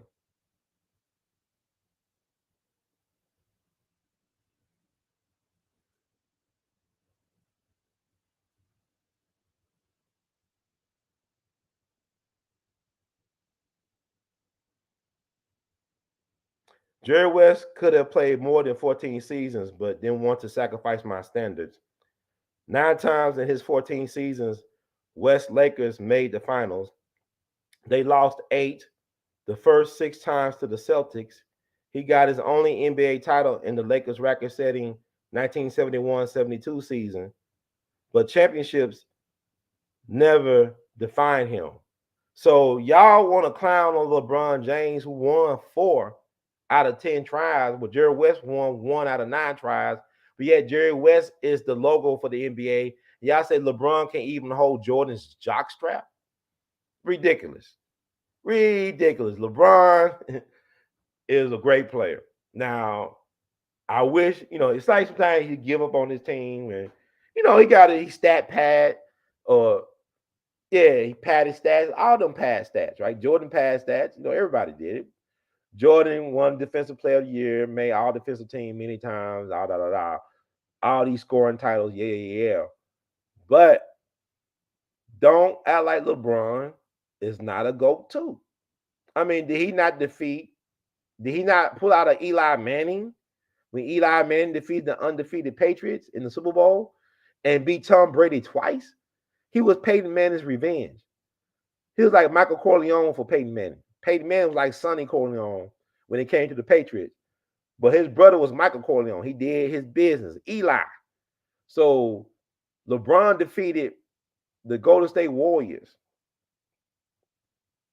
See, it was all fine in the West until LeBron beat the Warriors that year, coming back down a deficit. It was all fine in the West, as Ja Morant would say. We fine in the West until they got their butts kicked. And then what did they do? They got Kevin Durant and beat LeBron and them twice, right? 2 straight. Was it 2 straight? Yeah, I think it was 2 straight. So I'm saying LeBron changed the game. Even with the big three, I'm taking my talents to South Beach. He won there and came back to Cleveland and won there. And he won as a Laker in the bubble season. Y'all want to count, but it counts because it was the season. It was official games that they won, even in the bubble playoffs. So LeBron is impressive. And like all this, like, is he better? No, the argument is between Wilt and Kareem, who is the greatest basketball player ever. It between Kareem and Wilt Chamberlain for me. Y'all can say what y'all want to say. Jordan was an artist, though. He was phenomenal. Anytime somebody names Michael, people named Michael are special people. There is no such thing as an ordinary Michael in fiction or in real life. Anybody named Michael are very unique people. If I have a son, I got to name one of my, or I've had some sons, I got to name one of my sons at least Michael. That put a lot of pressure on you if you name Michael. Even Martin Luther King Jr. was named Michael. His folks still call him Mike and Michael, the inner circle of Dr. King. They still acknowledge him as Michael. The world knows him as Martin King, but his family call him Michael. But let me see. But let's talk about Beyonce. Let me see.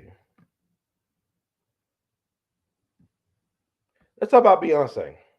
Okay, let's talk about LeBron. Now, Magic Johnson, who was an all-time Laker great, said that the Grammys disrespected Beyonce by not giving her tribute. Like, you don't know, you had Trevor Noah and the other guy, they shot her out. You know, Beyonce is the all-time winningest Grammy artist in history, yada, yada. But if you look at what they did for LeBron, it was at the end of third quarter, right? Before the end of the third quarter, he got those points. Then, them 2 points, he had 36 points at that time. Whole night, he'll get 38 points, I believe. But they stopped the game to honor LeBron. They gave him almost 10 minutes to acknowledge LeBron. They had Kareem Abdul-Jabbar, although begrudgingly, you know, Kareem didn't want to give it up. Captain 33. He didn't want to give it up to number 6. See all them numbers? I'm not into gematria like that, but I'm sure them numbers mean something. 3 plus 3 is 6, right? 6 is an upside down 9, right? LeBron wore 6, upside down 9, a lot of 9s, a lot of 6s, a lot of 3s. The Masonic energy was passed, right? Kareem, he like, you know, try to be a good sport. Hey, LeBron, yeah, congratulations. And then LeBron dropped the F-bomb, but he thanked all his people, his family, friends, all their supporters over the years. Really, he did a good job in his speech. I thought it was very classy what he did outside of the F-bomb. But I really don't have a problem with that. But people have a problem with that because anything LeBron does is a problem, right? So it get a video montage of LeBron, you know, over the years and all this stuff. And cool. The commission came out. But with the Grammys, it's like, okay, Beyonce did a great speech, a good speech, you know, when she got, you know, when she acknowledged her historic win. But the Grammys didn't do anything to honor her, really. They didn't get no video montage. Because you got to think about it, they already knew they was going to give Beyonce that award for a minute now. They probably known for like weeks that Beyonce was going to get this historic win. And the person she passed up for the award for the most winningest artist in Grammy history, he's been dead since 1997. But with technology, they could have had a hologram. They could have made him into a hologram. This composer, right? Classical composer. He had the record holder for most Grammy wins in history. But he passed on in 1997. Let me see his name.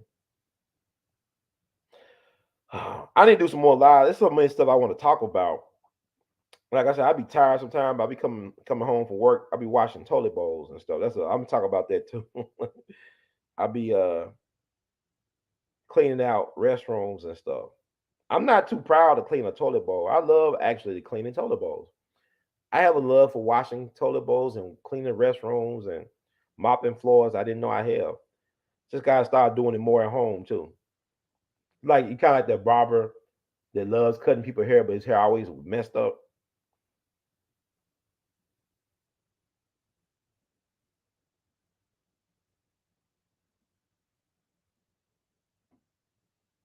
So I'm just looking up some most Grammy wins before Beyonce. I'm gonna look at the record hold of that before Beyonce got it. It was a guy named George or George Solti. I don't know how to pronounce his name. Like I say, George Solti held the record for the most Grammy wins until Beyonce claimed the crown. Throughout his 4-decade-long career, the British Hungarian received 70 nominations, of which he won 31. I think Beyonce had over 80 nominations. She won 32. Interesting. But I think he's been dead since 1997, so he couldn't have came out like Kareem did. Yeah, George Solti.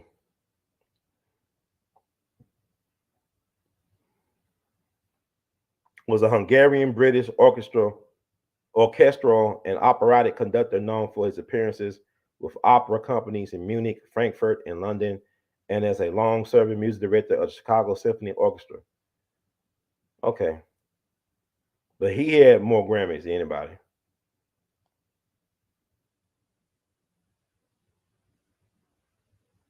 From 1963 to 1998, he won 31 Grammy Awards as a recording artist, making him the Grammy Awards most awarded artist until Beyonce surpassed his record in 2023.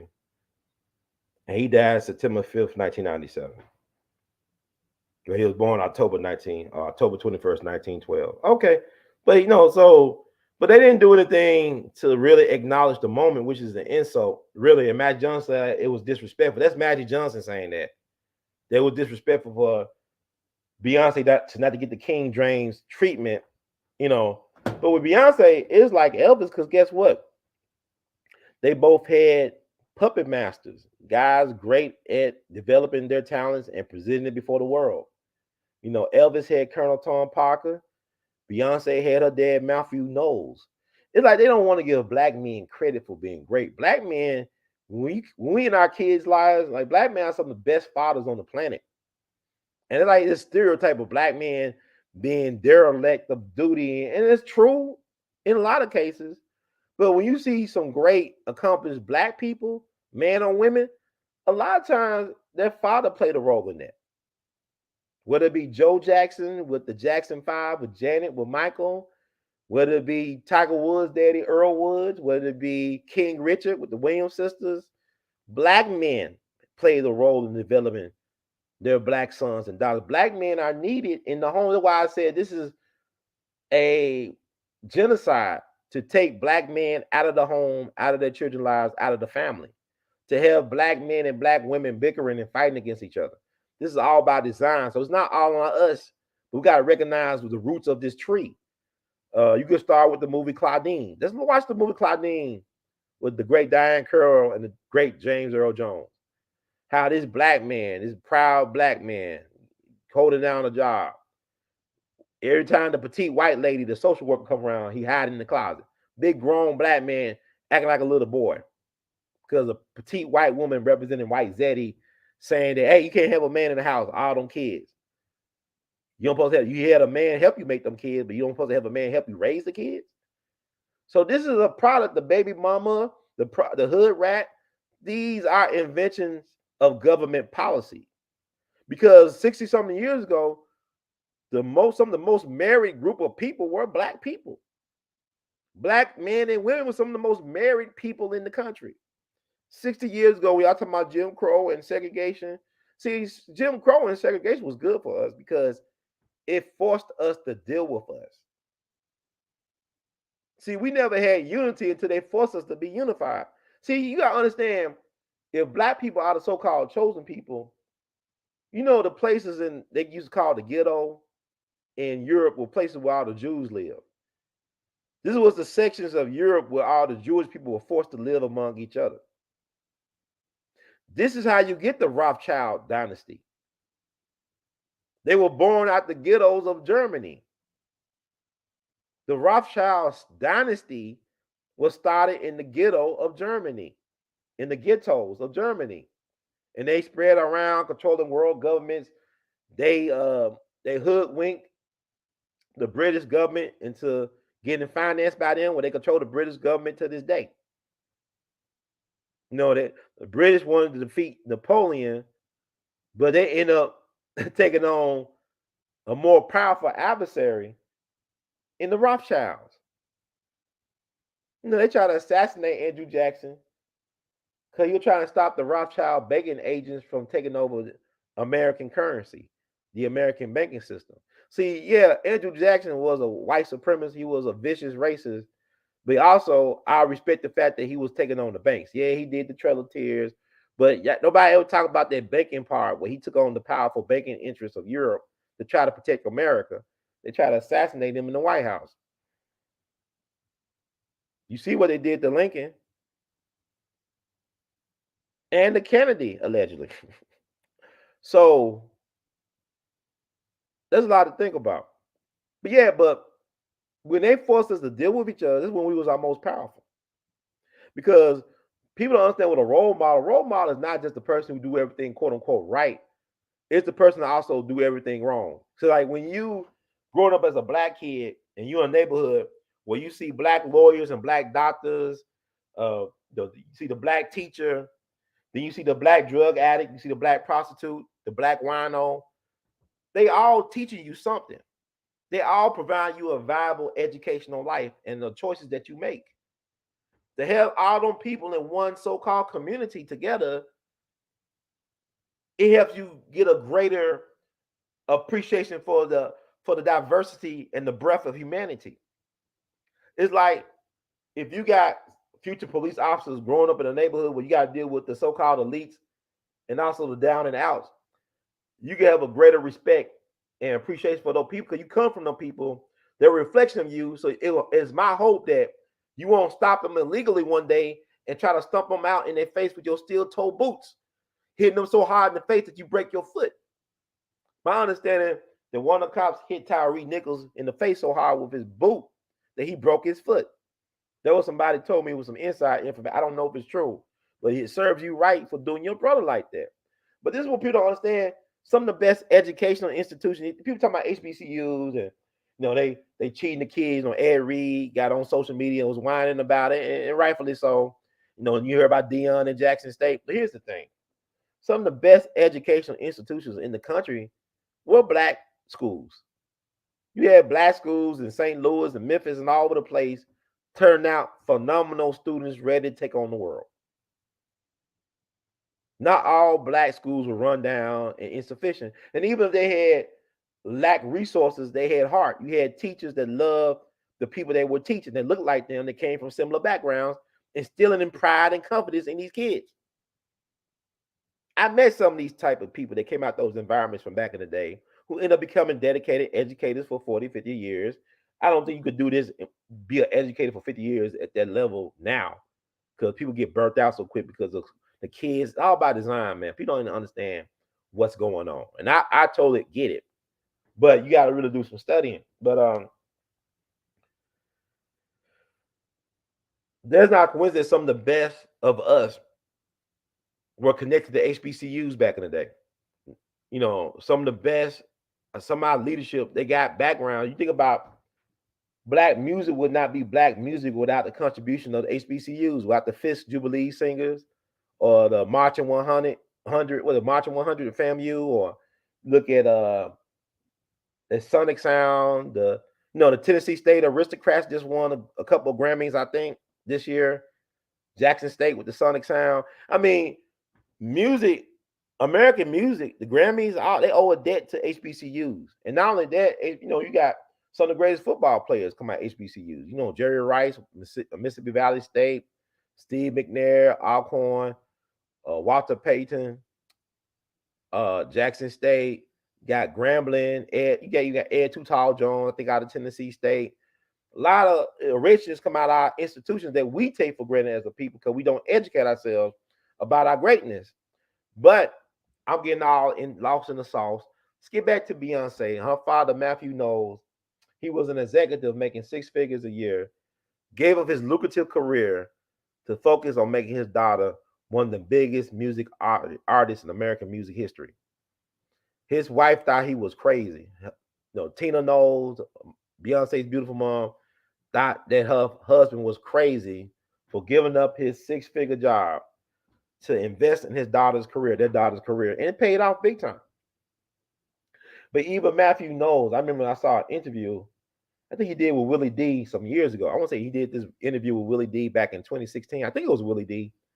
He had Matthew Knowles on a podcast, and he was talking about, because Willie D's from Houston, Beyonce, they from Houston, and Matthew Knowles was talking about how it's a blueprint to this. He said you could take just about anybody and basically make them to a star, like his daughter. Like he even said, his daughter was not the greatest singer, but it's certain other things, certain elements at play.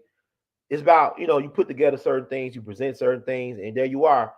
Because I think he also did some work with the OJs, I believe. And he said the OJs never went gold until he got involved with them, which I think is interesting. I think he said something to the effect, don't quote me on this, but he said that the OJ, it was like either they never been platinum or they never went gold until he started helping them out with their career. And you think about the staying power of the OJs, that's a powerful brand with Eddie Levert and his people. That's a powerful brand. But to think that they never had a gold album or a platinum album or record or whatever, that's really weird. Until Matthew Knowles got connected with him. But, he got to know what he's talking about, because look at his daughter, Beyonce, the most decorated Grammy winner in history. Whatever that means to you all, I don't know what it really means, because I think it's weird. I think Jay-Z got 24 Grammys. I think Ye got 24. They go back and forth, but Snoop Dogg don't have 1 Grammy. How can this award be legitimate if Snoop Dogg don't have 1? Snoop Dogg debut album, Doggy Style, one of the greatest debut albums of all time. Agree or disagree, it had an impact on the culture. And he didn't win a Grammy for that. Snoop Dogg, they even did a gospel album that was well received. He produced a gospel album, like Ye did a gospel album. I think Ye gospel album actually won some Grammys. Snoop has not won a Grammy. All these anthems that Snoop done over the years, Gin and Juice, Drop It Like It Hot, so many anthems that Snoop has done. Beautiful, all this stuff. Snoop never won a Grammy. And this recently gave Nas a Grammy. You mean Illmatic wasn't Grammy worthy? Stuff that Nas have done over the years wasn't Grammy. You know what I'm saying? I don't really care about these awards like that. I have yet to watch an entire Grammys. I don't even know I ever in my life watched the Grammys. And even this Grammy, when people talk about the hip hop thing, I thought the hip hop thing less than 30 minutes the way people talk about it. It was like less than 10 minutes, a montage, right? Too short. He ever won a Grammy? I mean, and I don't care. Tupac never won a Grammy. Tupac is the greatest rapper for me. He's my GOAT, but Jay-Z is number 2 for me. And people, Jay-Z is talented. I don't know what is like, okay, you may not like his content or the subject matter. I'm looking at his technique, his voice, his cadence, his flow, wordplay. Jay-Z is highly intelligent, and he make choices that works for him. Like I didn't say Jay-Z was the greatest businessman, even though he's a billionaire. I think he left a lot of billions on the table. I think he's kind of like a Michael Jordan when it comes to business, because Magic was offered way more from Nike than Michael Jordan was, because Michael Jordan was an unknown proven entity at that time. Matter of fact, they got a movie coming out about the Air Jordan's backstory. They got a Air Jordan movie coming out, all-star cast. Ben Affleck plays Phil Knight, the founder of Nike. Matt Damon plays somebody who was connected to the Jordan story, who signed Michael Jordan, I guess, to Nike. Viola Davis playing Michael Jordan's mom. The talented brother, that played Bubba and Forrest Gump. Forrest Gump's best friend in Vietnam. I forget his name. Very talented actor. He playing Michael Jordan's dad, James Jordan. But this Air Jordan movie is coming out, I think, either in March or in April. And I've been showing previews online. But Magic Johnson, could have been a multi-billionaire right now if he took that deal from Nike before Michael Jordan. They was offering him like way more than they offered Michael Jordan at the beginning. Now, Michael Jordan's a billionaire, but imagine if Michael Jordan knew his worth back then, what he could have right now. So, like, to me, I look at Jay-Z, he left a lot of money on the table, left a lot of his people behind. Like Dame Dash, I think it's because you look at Dame basically believed in 2 billionaires. He believed in 2 future billionaires before anybody else believed in them. He believed in Jay-Z, Sean Carter. He believed in Kanye, Ye West. Both these guys were 2 billionaires that Dame Dash championed early in their careers. And where Dame Dash at? Whatever you think about Dame Dash, know that he was the one that believed in these brothers. He believed in these brothers even when Ye was trying to convince Jay-Z, Dame became a true believer before Jay-Z, if he ever was a true believer in Ye.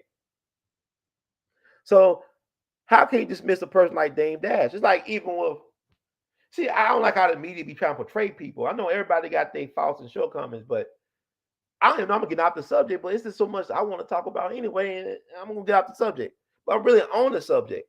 It's like with Bobby Knight, the legendary basketball coach. You know, before Coach K became Coach K, he was an assistant coach under Bob Knight. You know, Bob Knight, the crazy white man that throw chairs on the floor, on the playing floor. He's known for choking out players and all and cursing people out. But Bobby Knight has a high basketball IQ. The reason why I say this because Bobby Knight seemed to be the only person, not even Dean Smith, Michael Jordan's basketball coach in North Carolina, could have foretell or saw Michael Jordan becoming who he became. Bob Knight knew who Michael Jordan was before he stepped foot on the NBA court.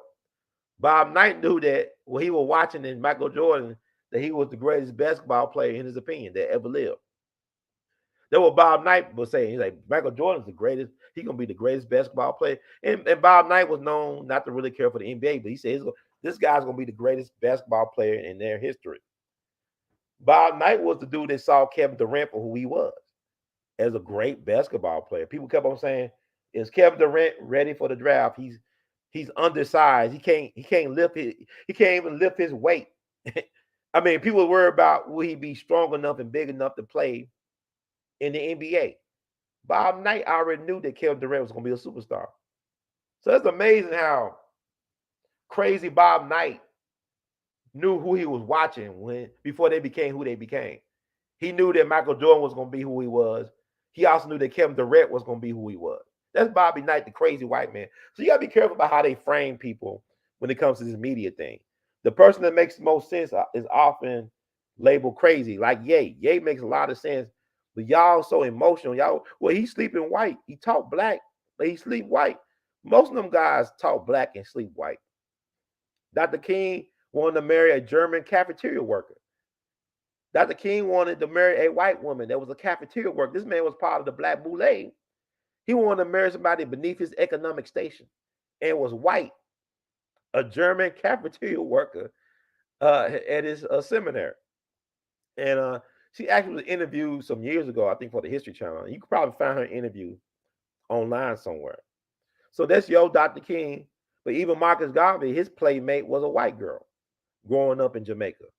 Then one day, her parents didn't let her play with Marcus Garvey because they were coming to that age. They was coming of that age where they took his white girl playmate away from him. That's Marcus Garvey. You know, Freddie Douglass' second wife was a white woman around the same age as his daughter. So it doesn't diminish what them brothers did in the political arena as far as advocating for black people. I don't really care about that because, you know, I'm a single black man and it's hard out here because people, you know, with men, you got to have a certain income because it costs a lot of money to get to know people, especially you calling dates. And then you look at some of the people, you go on dates, they really not there for you. They're there for a free meal or some time to get away from the kids. You know, so it's just weird out here for me. I just whatever. So I'm not against the passport bros. My thing is, if you're gonna date other, don't hate your own. Don't hate your black mama. Don't hate your black sister. Don't hate your black auntie, your black grandmother. If you're gonna date some other people, just date them because y'all got other connections, like, you know, because of character, his character, whatever. Y'all got similar interests. Don't be like, I hate my own kind. Because even I meet white women, they say, well, I don't date white men. I don't like them. I said, damn, your daddy white? I mean, you hate your daddy. It should be about hate. It should be about love and get with people that could get with you. So, getting back to Beyonce, her puppet master was a dead Matthew Knowles, Spengali, whatever you call it, Spengali or something like that. He pulled the strings for Beyonce and made her who she was, a global or is a global icon. Same thing with Colonel Tom Parker. If if Matthew Knowles was not in the picture, there would never be a Beyonce. Even like his sperm was needed to create Beyonce. His sperm was needed, and not only that, his belief in his daughter's ability. He helped manifest her greatness. She needed a man like that in her life to do that, because had he not been there, we wouldn't know who no Beyonce. She'd probably be like one of those unique singers in a gospel group at church. She'd probably be a housewife or something down in Texas, but she wouldn't be Queen Bee or Queen Bay, whatever y'all call her, Bay High, whatever. So thank God for Matthew Knowles. If all you Beyonce fans, she didn't do it by herself. Her father was by her. Her mama thought her father was crazy, but they all benefited from Beyonce. And they have a heir, have a spare in Solange. I like Solange. Solange is unique. She's like, if the world was right, if the world was fair, Solange will be just as big as Beyonce. It's like if the world was right and if the world was fair, Samara Joy will win at least 10 Grammys. Samara Joy should win at least 10 Grammys before she's done. And she's 23. I didn't know she existed. I knew about Robert Glasper. I'm glad he's getting his recognition. He's been consistent. I'm not the biggest Robert Glasper fan, but he makes good music from the stuff and make good decisions in the music from the stuff I listen to. But Samara Joy, I didn't look at the Grammys like that. I saw a little bit of highlights and people commentary. But my sister said, you heard of Samara Joy? What you think about her? I said, Samara Joy. So I started listening to some of her music on my Amazon Prime music. I said, my God, this is not no Samara Joy. This is Sarah Vaughan. This is like Sarah Vaughan to me. Who is this? Then I started listening to some more. I said, no, wait a minute. I thought it was Sarah, but it sounded like Ella Fitzgerald. Her phrasing sound like Ella Fitzgerald. Who is this wonder kid? And then I said, oh, she's 23 years old? And I started listening to her, I'm trying to figure out her voice sound like. I started listening to Sarah Vaughan because she did she do jazz standards. So she sung Misty, Samara Joy, but I want to hear how her version compares to Sarah Vaughan's and Ella Fitzgerald's and Carmen McRae. I started listening to all these jazz greats. I said, oh, I hear Sarah and I hear Ella, but I also hear her. Like she took two of those jazz goddesses. She took their voices and perfectly blended and put her own stamp on it as well. So she's just herself. She's original. And all she did was she studied the greats. She combined the greatness of Sarah and the greatness of Ella and put her own thing on it. And I looked on her website and said, yes, this is like her music heroes are Ella Fitzgerald, Sarah Vaughan, and Billie Holiday. I don't hear the Billie Holiday, but I think what the Billie Holiday is that she put her own individual self in the mix as well, too. Because what I love about Billie Holiday, they don't say about singing. Now, y'all would say, well, Whitney Houston, man, she was phenomenal. And man, Whitney was cool for me. Whitney was great, but I'm not the biggest Whitney Houston fan. But it doesn't mean she's not great. And then I love Billie Holiday. And like y'all said, well, she sound raspy and scratchy and all this stuff. She don't have the range and stuff, but it's the feeling. She has a feel. She has a feel for her music. It's not about range. It's not about operatics and can you whistle like Minnie Riperton and all this stuff and Ariana Grande, and Mariah Carey. Betty Wright was amazing, but people don't respect Betty Wright like that. Betty Wright had no pain, no gain. She had an amazing voice. But you don't be hearing about, well, Betty Wright is it. Nah. It's like, okay, Mariah, Whitney, okay, fine. But Billie had her own thing. And like she said, if you're going to sing, why sound like anybody else but you?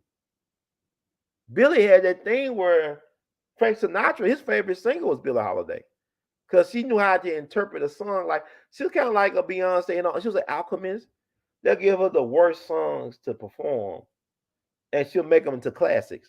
They'll give her the songs that nobody else can do nothing with, and Billie Holiday will transform the songs. And not only that, unlike a Whitney or Elvis, she actually wrote her own music as well too. So she interpreted other people's songs, but God Bless a Child, she wrote that. Billie Holiday wrote God Bless a Child.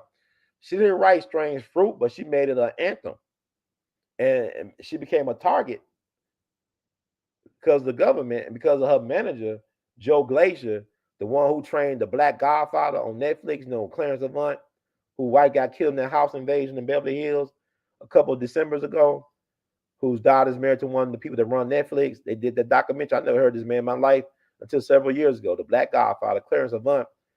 His kingmaker was Joe Glacier, who was the manager of Louis Armstrong and Billie Holiday. But Joe Glacier, who was a product of the Chicago mob. Joe Glazier's Jewish mob in connection with the Capone mob. He sold out Billie Holiday. He betrayed Billie Holiday. He let them feds get Billie Holiday, put her in prison for a whole year, destroyed her life, and died at the age of 44, handcuffed to her bed in the hospital, not knowing that the man that she had such, not only she didn't see only Joe Glacier as just a manager, but a man that she had a love for, sold her out. She never knew this man sold her out, and she died broken at 44, handcuffed to a hospital bed. But listen to some of Billie Holiday's interviews. They're interesting because she came out the streets and stuff of Baltimore and Philly, but she was very intelligent. I thought she was attractive even when she was big, because like when she was bigger and when she was younger, she reminded me of Jill Scott. She was a beautiful black woman, whether she was big or small. I don't know if I could date Billie Holiday. I might, I know the sex will be interesting. I don't know if I could date Billie Holiday, but like one of her friends would say, like, Billie Holiday had an a-hole meter. Like it'd be so many good men in the room, and she'll pick out the a-hole out the whole bunch. Billie Holiday liked dudes that used to abuse her and stuff. She liked to fight dudes. Billie Holiday could fight. She could take a punch and punch people. She was street, but she was a good-looking woman, but tragic, but not tragic, because even though she died the way she died, she was mistreated in her life.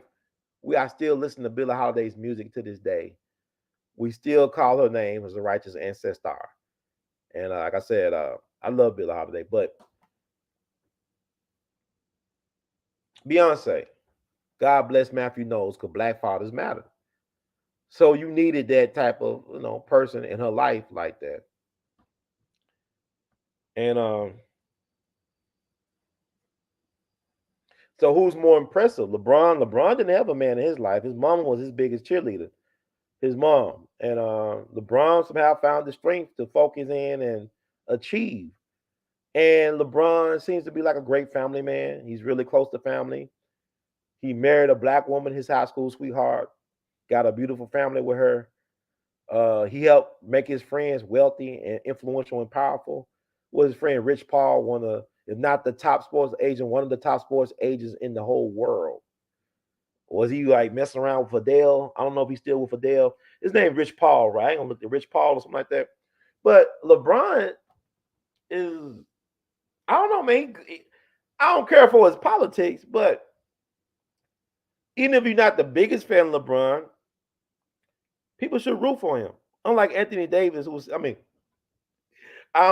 got when Anthony Davis didn't get up and cheer, and he was, because they lost the game. They could have won that game, but it is what it is. But they needed to win that game if they're gonna be in the playoffs and try to compete for the championship, because it's not fine in the West for the Lakers.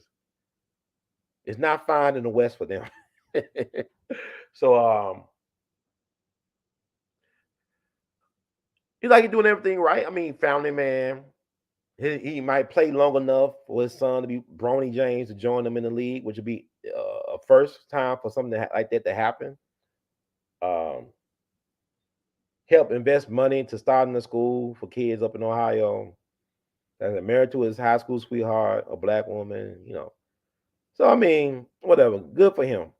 What a good guy. But you know what? The bigger they are, the harder they fall. I'm sure they got some skeletons on LeBron too.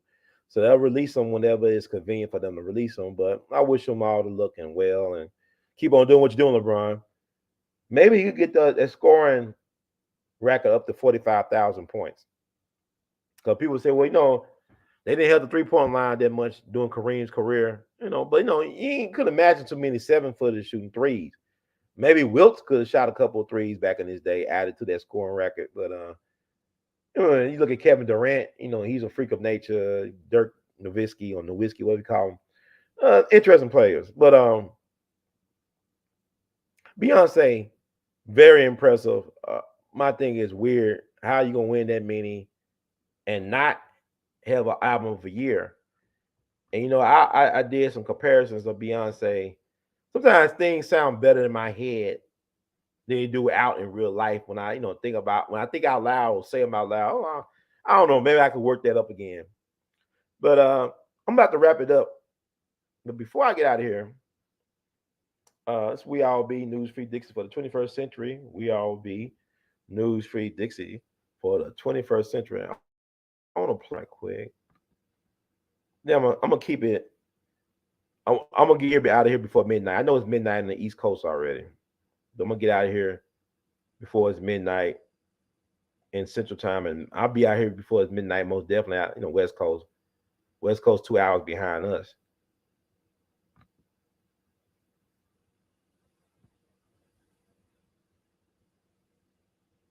I just like freestyling too. I don't know if I even hit all the things I wanted to hit when I thought about this topic. Cause I read some of the Facebook comments and even like the YouTube comments when I posted that, Beyonce is the Elvis of Black people. People are interested. Well, you mean Chuck Berry? I don't mean Chuck Berry. I think Future is the Chuck Berry of hip hop. Because people see they take from Future, don't want to give him credit for it. I don't know. That's just me, my crazy thing. And also people having a hissy fit over the Billboard top 50 all time. Ain't no big deal to me. Because I got my own top 10, it's generational. But I would say this, Eminem is great, but he's not in the top 10 to me. To me, it's a rapper from Brooklyn, I believe, named Master Ace. His name is Master Ace, Masta Ace, from Brooklyn, I believe. To me, Master Ace is what Eminem is, what people think Eminem is. Master Ace was cold, man. I don't know if he's still rapping now. I don't know if he's still around. Master Ace had some fire 20 plus years ago coming out of Brooklyn, man. That man was cold. It sounds like Eminem. He's a black dude that sounds like Eminem when Eminem sounds like him. But he's great with wordplay and all metaphors. I mean, he's just great. And I'm saying, why don't I never talk about Master Ace?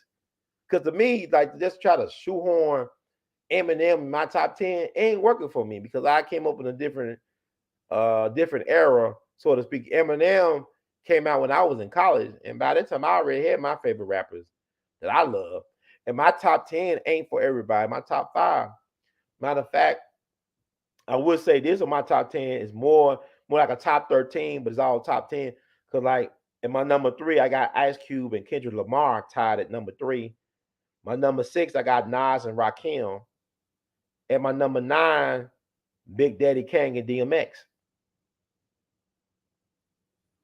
And I want to say number 8 is Drake and LL Cool J. Number 7 is Lil Wayne.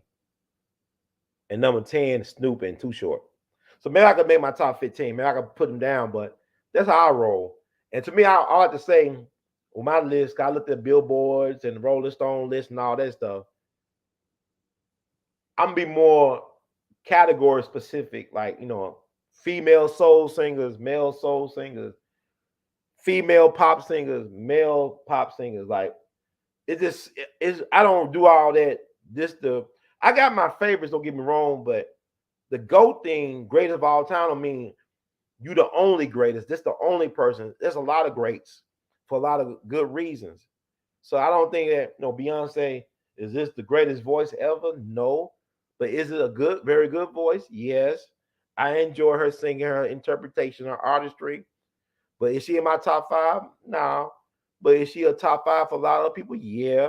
She's very commercially viable, popular. She puts on great concerts, from my understanding. Everybody I spoke to on Beyonce concert, Now I'm not gonna put my rent and car note and insurance money to get a ticket, but everybody that went to a Beyonce concert that I spoke with, that I know and respect, says she's a great show person, that she puts on a great show, that she's a true artist, a true creative. So I respect her for that.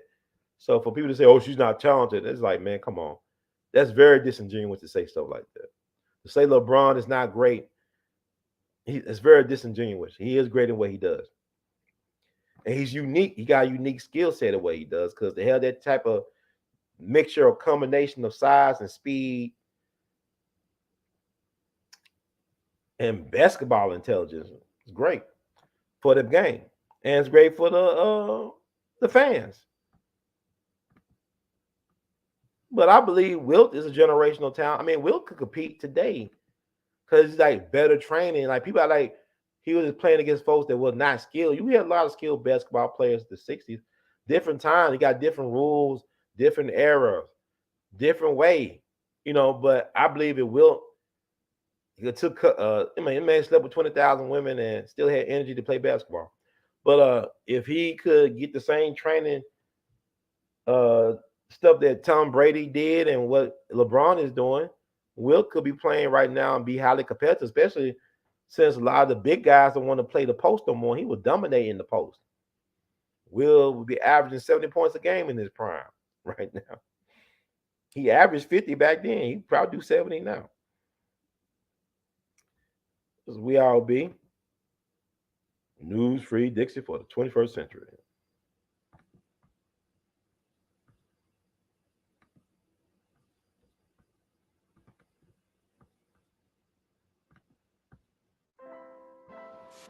Welcome, families. Brother Ron, We All Be News, Radio, and TV. News Free Dixie for the 21st century. And I have something that was on my mind. I wanted to know, as we all know, on Sunday, this past Sunday, Beyonce became the most winningest Grammy person of all time. She won more Grammys than anybody in the history, in the 65 years, the 65 year, I think it's 65 or 66 year history of the Grammys. So I'm trying to think about how can you win that many Grammys and not win one album of the year Grammy? She was nominated, I believe, 4 times. And it got me thinking about baseball. I grew up and loved baseball. So I got to ask, dear Grammy, dear music industry, is Beyonce the Barry Bonds and Pete Rose? Is she the Barry Bonds and Pete Rose of the Grammys, of the music industry? I say that because nobody has hit more home runs than Barry Bonds. Nobody has hit more baseballs than the one and only Pete Rose, as you know. Nobody got more hits in baseball than Pete Rose in baseball history. Nobody got more home runs than Barry Bonds in baseball history. But the thing about it is, Barry Bonds won the MVP award, the Most Valuable Player award, which is like equivalent to the Album of the Year or the Song of the Year in the Grammys. He won it a record 7 times. And Pete Rose won the MVP at least one time in 1973, about 50 years ago. But Beyonce has never won the MVP of the Grammys, which is the Album of the Year, even though she was nominated 4 times and counting. So this is interesting. What y'all think, family? I mean, is Beyonce being disrespected? Is she like the Rodney Dangerfield of music? She gets no respect? Or is she celebrated and she's good? Let me know what you think, and we will continue the conversation very, very soon. Know the best is yet to come because we all be in it to win it. See how it works somewhere. And also, I want to say one thing. When I think about Beyonce, is she like Pete Rose, where she hits a lot of singles and doubles and some triples, but she never has the complete package in terms of music offering to win Album of the Year? Like, or she Barry Bonds, she's a home run hitter where she hits out the ballpark on a consistent basis, and she delivers an album that touches all the bases. So that's what I'm saying. I know it's kind of weird, but that's how my mind works. So I just want to add that little bit to it as well. See how it works somewhere.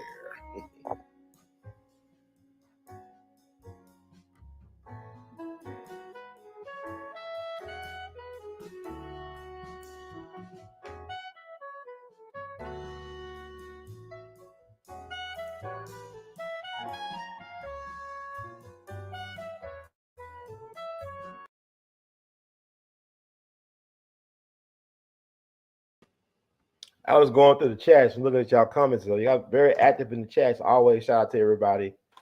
Luna holding it down. All the other people, Donnie, brother John T. Williams from the Carolinas was crack-a-lacking.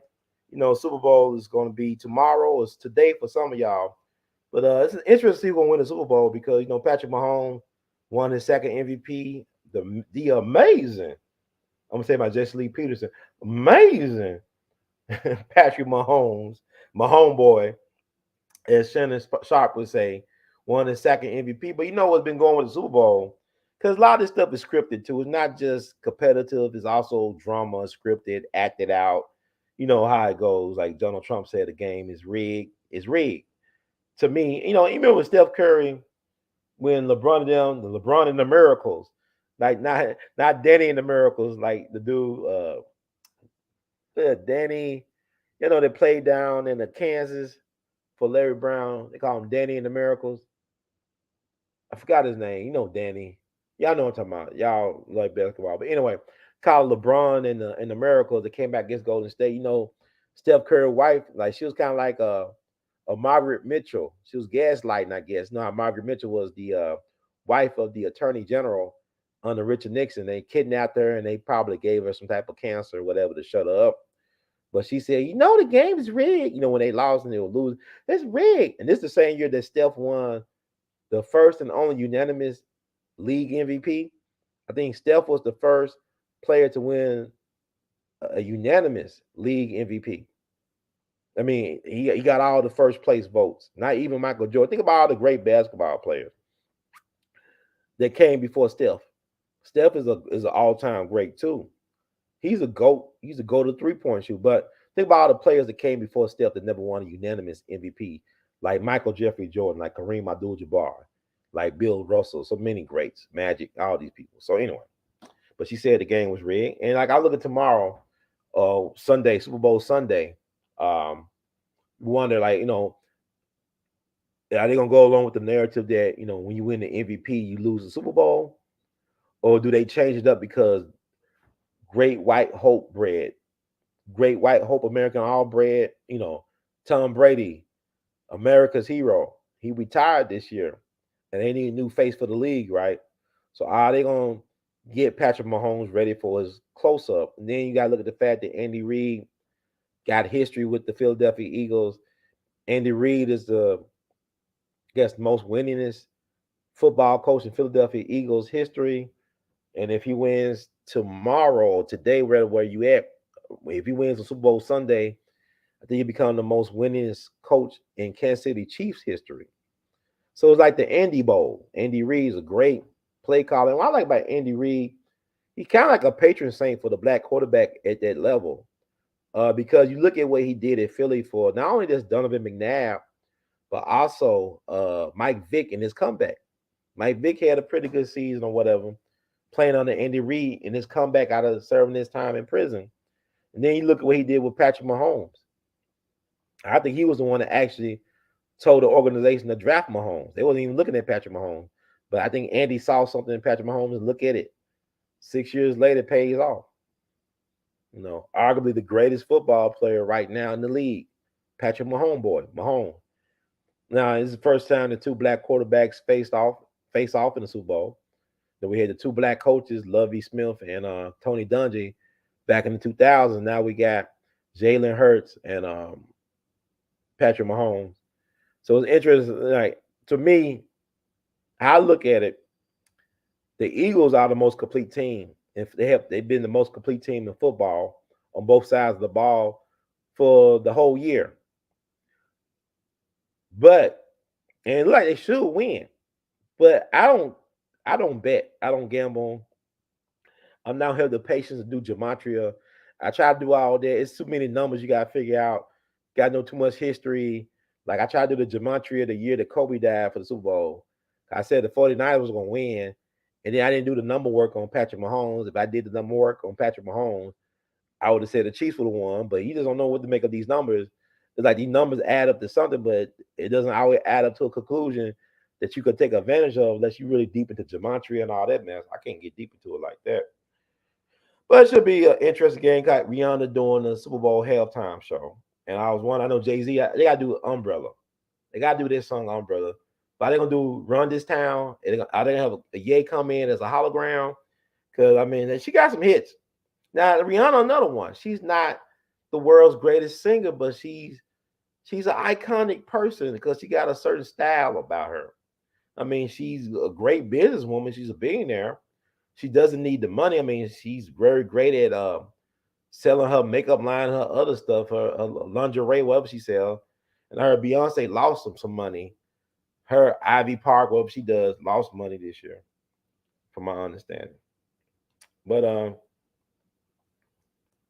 let's see something. Trying to look at some Beyonce stuff right quick. I mean, I think I cover a little bit. I mean, really, the fun is in the We All Be chat room, We All Be Tribe chat room. Y'all really have some interesting conversations over there. I'm just really like a backdrop for everything. So a lot of people say that Beyonce is older than what she is. I remember, I think I saw some type of social media post with Gabrielle Union at like Beyonce was around her age. Because Gabrielle Union was in the early 50s. Gabrielle Union like in the early 50s or late 40s. So it's like she was implying that Beyonce was closer to 50 than she was to 40. I don't know. Because everybody, like, I have people I know in the business, in the entertainment business, they still saying they 35 when they about my age, almost 43. But I ain't gonna snitch on. I don't snitch on people like that. But they tell, oh, I'm 35. Girl, you went to high school with me. You 42, going on 43. It's all good. It's all good. I ain't trying to stop nobody's gravy train. But I'm just trying to see something. Trying to do numbers on Beyonce. If I got out of here. This We All Be news feed dicks for the 21st century, y'all.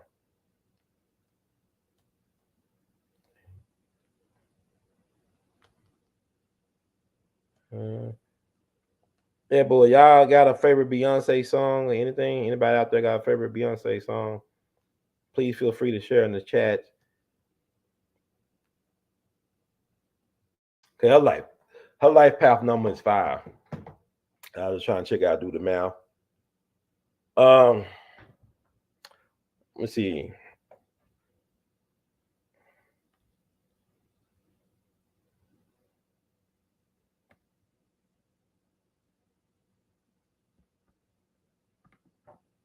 The Grammys is rigged. I'm confused. Her new album didn't sell too well, but B wins an award.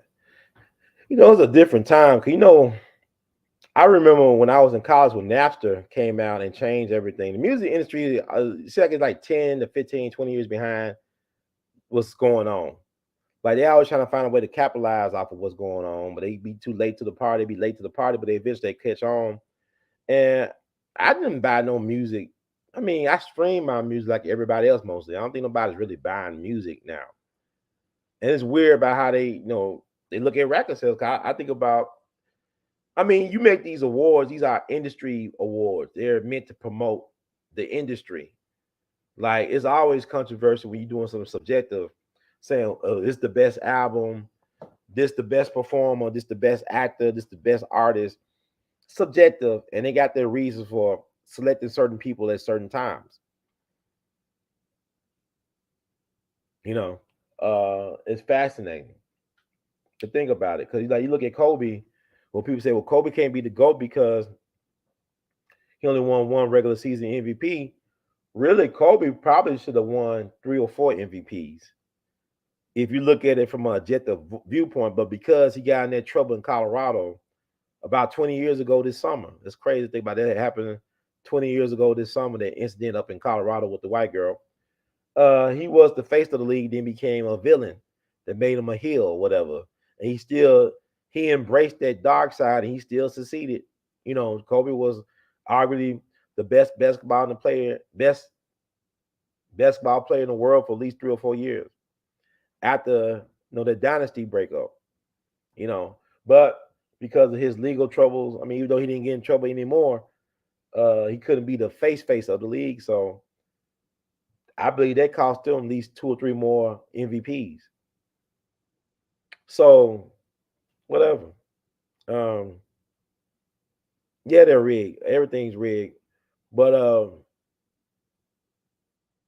if you think about it, because people talking about, well, Shaka Khan didn't win as many Grammys. Why Shaka Khan got as many Grammys? Why don't Betty Davis? You know, the great Betty Davis was married to Miles Davis, who was a trailblazer. You know, she laid the foundation for the comings of a Tina Turner. I mean, Tina was around, but I'm saying like the Tina that we celebrate in terms of like the later Tina. You think about Madonna, think about Janet Jackson. They all owe a debt to Betty Davis, who died really unsung. I mean, it was a great documentary that was done on Betty Davis. They interviewed Betty Davis. That was on Prime or Amazon Prime at one point. I don't know where it's at. You probably could find it on on YouTube or something, on Tubi or whatever. But her career never took off. They shelved her. They shelved her career, and you could get her albums. Her albums are accessible. You could stream her albums. But she was really a pioneer. She was ahead of her time. It's so many people, man. But life ain't about being fair, man. It's not about being fair, because I don't think you think about Jay-Z, who won I think 24 Grammys. Let's see. All right, people be sending me stuff, so I'll be trying to look up stuff.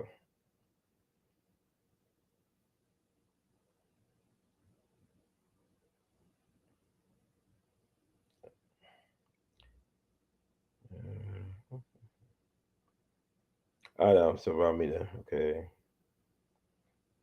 So Quincy Jones got 28 Grammys and 80 nominations, right? And I tell you, like George Solti got 31 out of 70 nominations.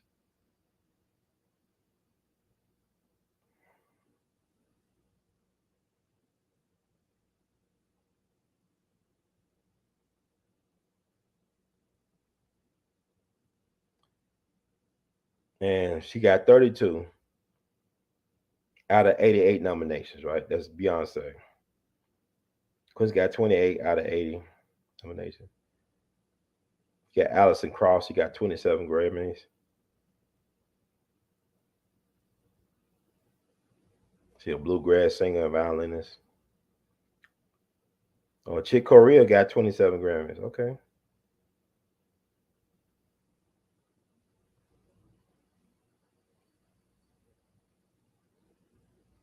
Stevie Wonder got 25. The great Stevie Wonder got 25.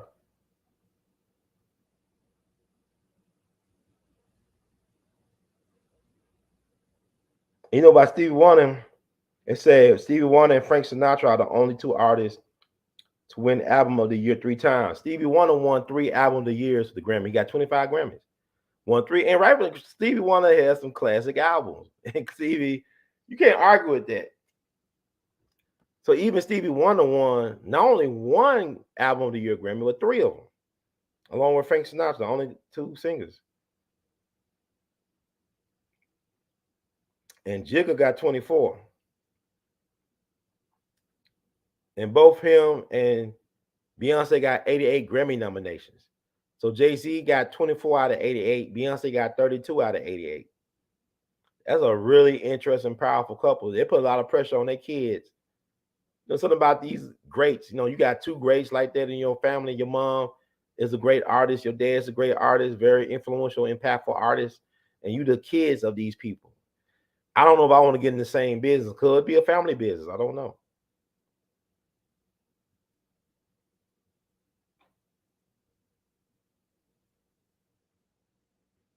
Kanye got 24 Grammys.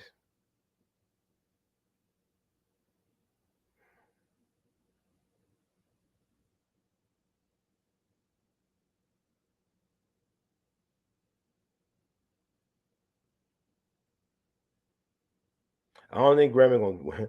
I don't think they're gonna let Kanye win any more Grammys though. Just looking at this stuff. So it's cool that Stevie Wonder got that many. I know Stevie Wonder had 25. That's impressive. He won 3. I mean, that's cool. They gave him that. He earned it, of course, but you know. But there's a couple you can find these lists anyway. But I just think that's interesting to point out.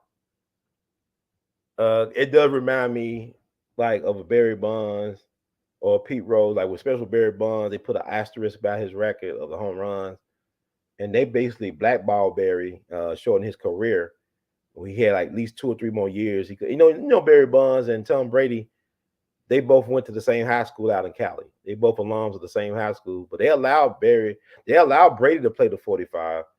They didn't want to let Barry Bonds play the 45.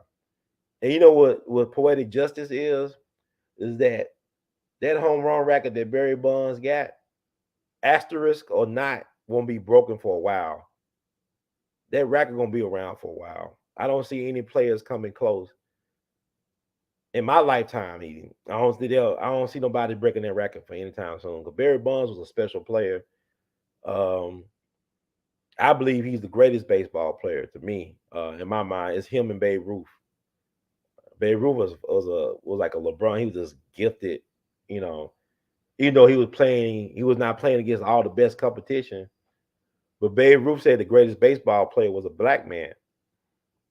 And then Henry Pop Lloyd. I think his name was Henry Pop Lloyd. Let me make sure. So y'all know y'all like to get a black man when I just get something wrong. I could be in the neighborhood, but if it's not the right house, I'm wrong all the way. Brother Ron, you was wrong. You dead wrong. Dead wrong. Yeah, John Henry Pop Lloyd. Babe Ruth said he was the greatest baseball player who ever lived. That's a black man. And Babe Ruth said that was the greatest baseball player. Even Ty Cobb, some of Ty Cobb's favorite baseball players were black baseball players like Roy Campanella and Willie Mays. Y'all think Ty Cobb was just racist because people make these books and documentaries and movies about him. That's not true. They lied on Ty Cobb's name. That is what it is.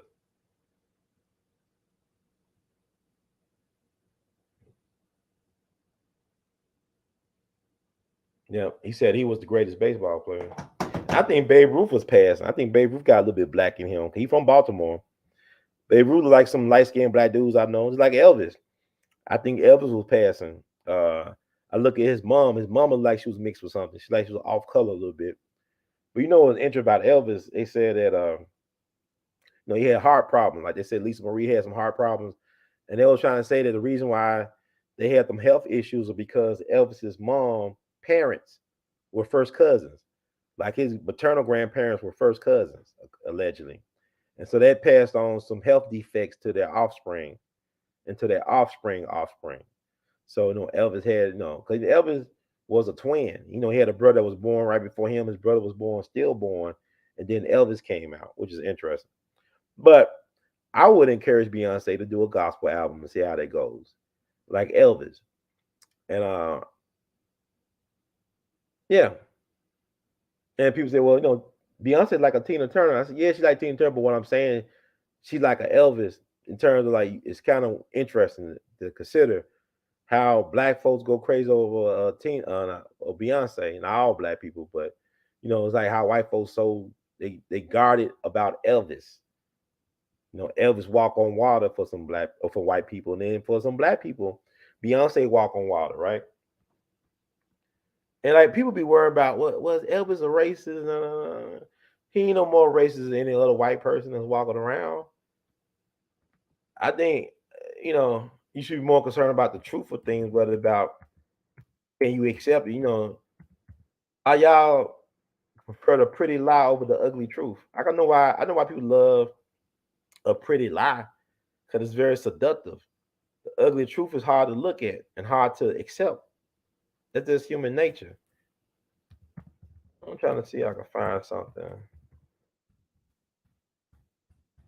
I'm getting out of here because I don't know if I'm making any sense.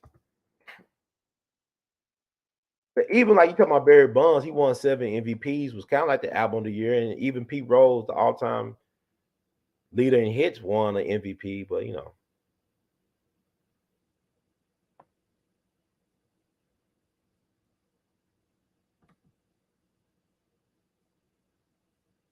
trying to find a picture. So it's about Elvis, because people like I did this show about Elvis and people still don't get it. I mean, Muhammad Ali loved Elvis.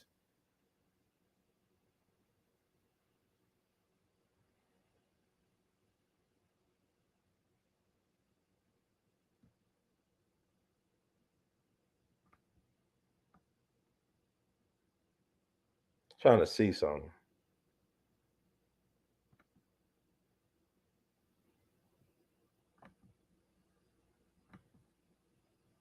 Trying to get a better picture on something. Y'all bear with me. I kind of like trying to find a good image because like this is a powerful teaching tool. No matter how they try to blackball me or try to shadow ban, this internet, this YouTube thing is a monster in terms of like its potential to help educate people. Like I said, people have been reaching out to me over the years. There's folks that send me stuff. I had no idea they'll send me stuff through the mail. They make videos about it. They don't tag me. They don't bother Brother Ron. But I want to let y'all to know I appreciate y'all. I love y'all. I just don't have no idea. I had no idea that people like had this type of love for what I do. But I want to show this. Oh man. This is Minnie Pearson. My mama actually knew her and her family.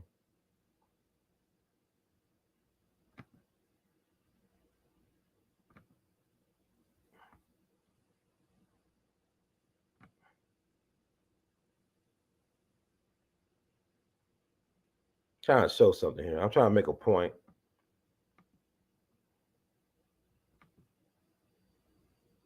Okay. I think I got it. I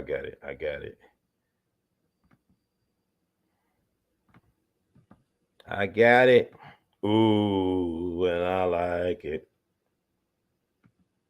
Show y'all something. You know, cause y'all like to be edutained.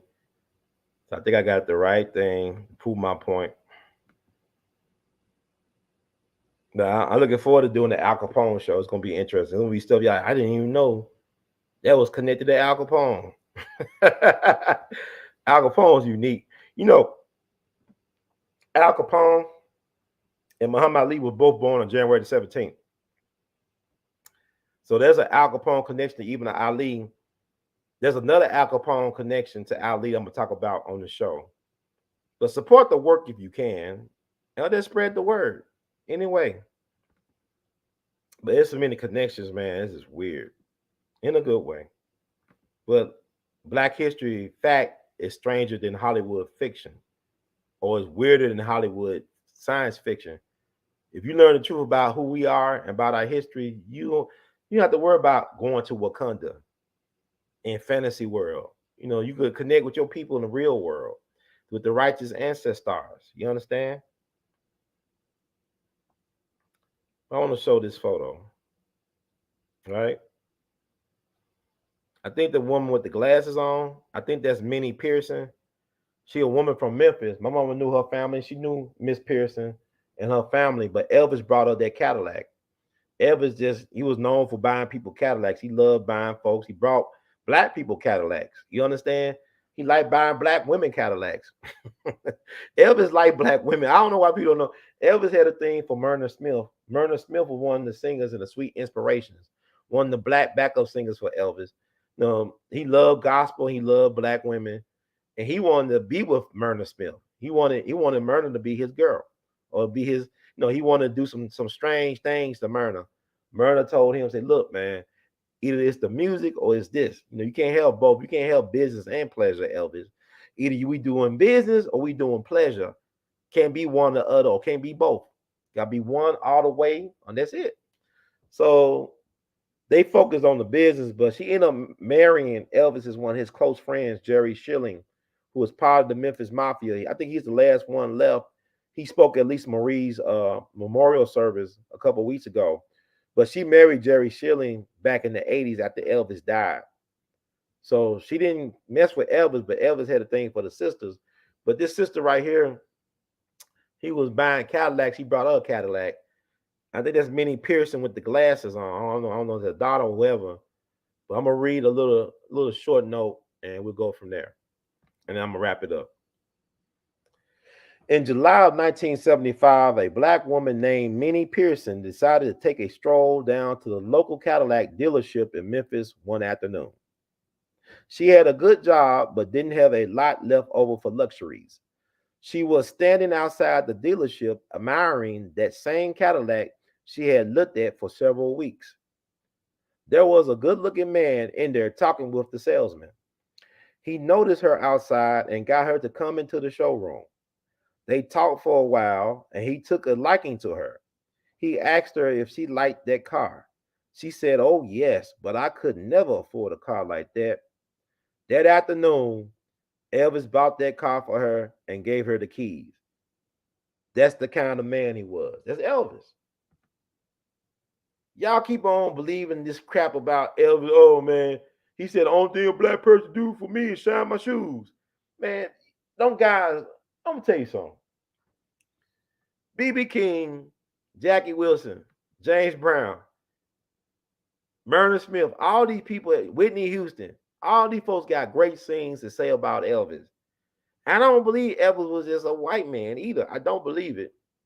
Because even Sammy Davis Jr. was told by somebody, and Sammy loved Elvis Presley. He used to watch him in Vegas all the time. Sammy was told by somebody, hey, Elvis is not even black. I mean, Elvis is black. He said, I don't know, man. Say, man, I don't believe Elvis is black, man. He's a good man. He's a man. He treats me like a man. She boing, boing, boing. I treat him like a man. She boing, baby. She boing. But they even told, hey, Elvis is black, dude. But I'm not even saying about that. But I'm just saying he was known for buying people Cadillacs. He loved buying black women things. Y'all know y'all like Elvis. Elvis was a good looking man. He was a unique looking man. It's like Tupac. These guys was unique looking guys that was charismatic and they cared about people. Elvis was a life path 9. I'm a life path 9. Al Capone is a life path 9, people. Al Capone did a lot of good things for people they don't talk about. That's another story. He did some things for black folks that was cool. And we're going to talk about in that Al Capone, the secret relationship between blacks and Al Capone. But I just want to get that Elvis story out there. Because ever since I saw that movie, I took more of an interest in Elvis. And my mama actually knew Miss Minnie Pearson. She knew her because she's from the neighborhood. Like, Elvis was buried in a black neighborhood before they moved him down the street to Graceland. He was buried right across the street from my mom's high school, Hamilton High School, that still exists. Young Dolph is buried across from Hamilton High School. Young Dolph went to Hamilton High School, and Young Dolph is buried in Calvary Cemetery, a Catholic cemetery, right next to it, near his grandma. I think she's buried in the other cemetery that's next door. I think she's buried in Forest Hill. I'm not sure, but he's somewhere in Calvary. And let me see what else.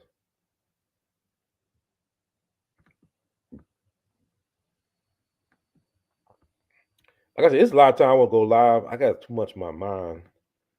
It's just too much crap going on. Trying to see. Show another picture. And this, I got that read from Elvis Imperials on Facebook, but that story was featured in Jet Magazine back in the day. They interviewed, I think, Miss Pearson about Elvis buying her the Cadillac in Jet Magazine. And somebody told me that Jet Magazine was the one that originated the rumor about Elvis said that the only thing black people could do for me is shine my shoes. Something like that. But he had love for, like, like, I think with Jackie Wilson had that tragic incident on stage when he went to a coma. I think Elvis helped pay for his hospital bills because he loved Jackie Wilson from Mountain, and he had a love for that because Elvis sounded like Jackie Wilson a little bit. And Jackie had a better voice to me than Elvis, but Elvis had a unique voice.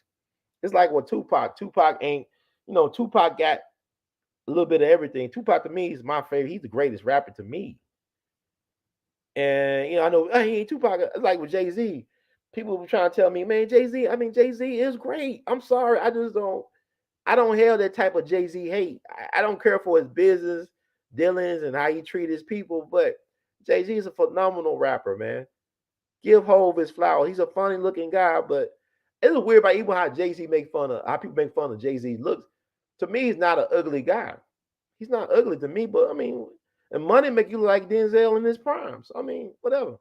And he helped get Denzel out of something. Denzel about to do a Will Smith at the Lakers game.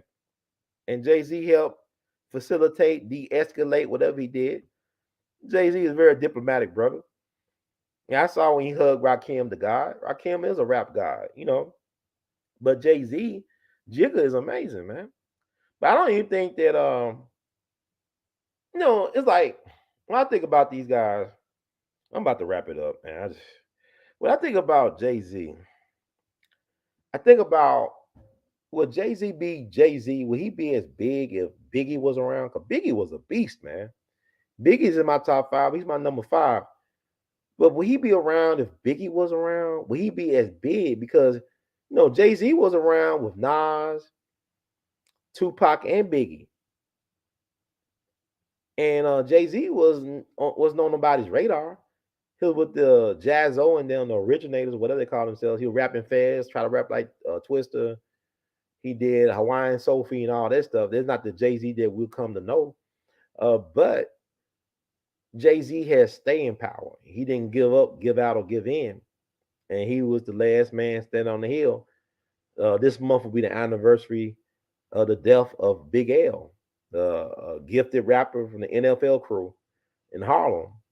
Was killed because of some dealings he had with his brother. His brother got him in the crosshairs of some things he shouldn't have been dealing with. But he made a choice and he got killed at 24. They shot him all in his face at the age of 24. But Big L was a threat to Jay-Z.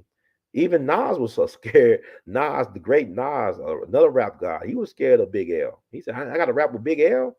And then you can see like a freestyle battles that Big L and Jay-Z did back in the day. Jay-Z knew that he met a formidable person in Big L. And Big L was supposed to be signed, from my understanding, to Rockefeller. Because you think about Benny Siegel, Ben Siegel that was signed to Rockefeller. Ben Siegel was talented, but he get lifestyle, personal choices got in the way. Could you imagine what Big L would have done?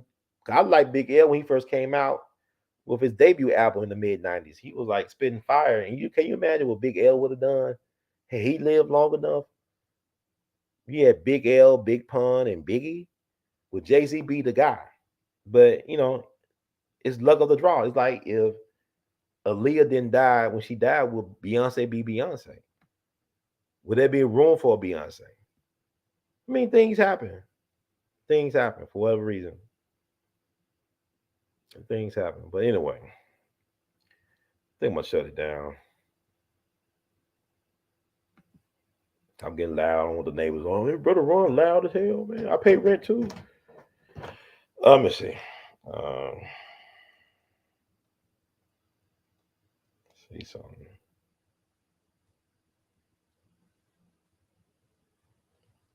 Yeah. He died February 15th, 1999. Big L. He got killed.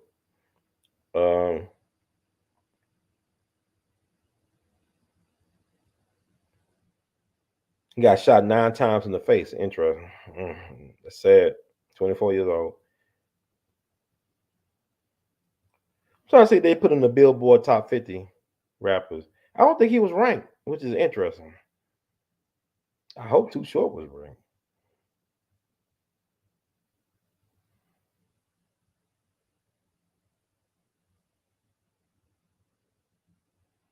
They had Jay-Z as greatest rapper of all time. Jay-Z is my number 2, but I got Pac up there.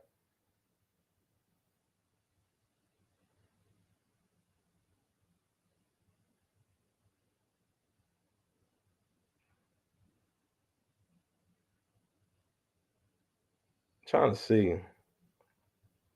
Kanye was number 11.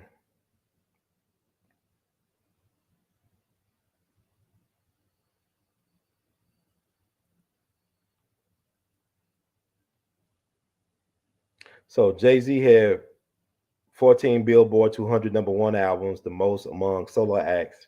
That's impressive. Has earned over 140 million records sold and has collected 24 Grammys.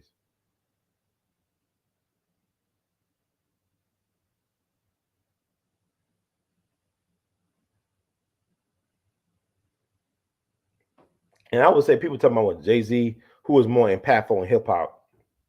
Jay-Z or Eminem is Jay-Z, man. Jay-Z is whole. It's like he co-founded Rockefeller Records, launching Rock Nation for music and sports.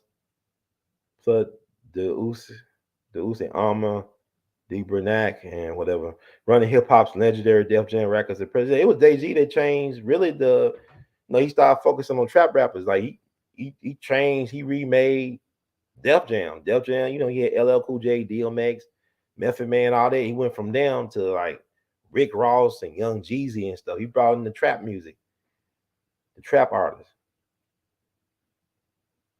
Then while there, he nobly helped. No, and Jay-Z helped mentor and discover Rihanna and guided both her and Kanye West to billionaire status. Jay-Z helped create two billionaires, right? Y'all be hating on Jay-Z for the wrong reasons, man. Jay-Z's a unique character. I mean, he's just an amazing rapper, man. Yeah, he my number two. Yeah, I'm looking at the top 50. I like Gucci, man, but so I guess Big L didn't make the cut. Wow. I mean, it's 50. It's on so many spots, but I don't.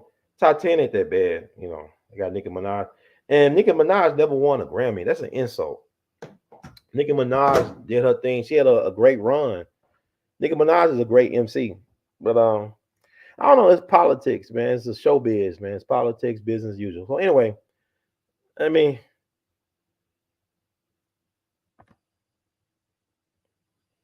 get out of here.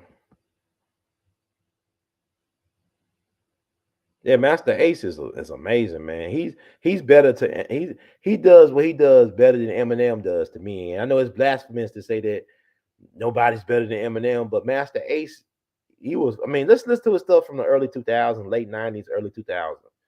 Master Ace is a beast. It's like he should be getting the credit that Eminem gets.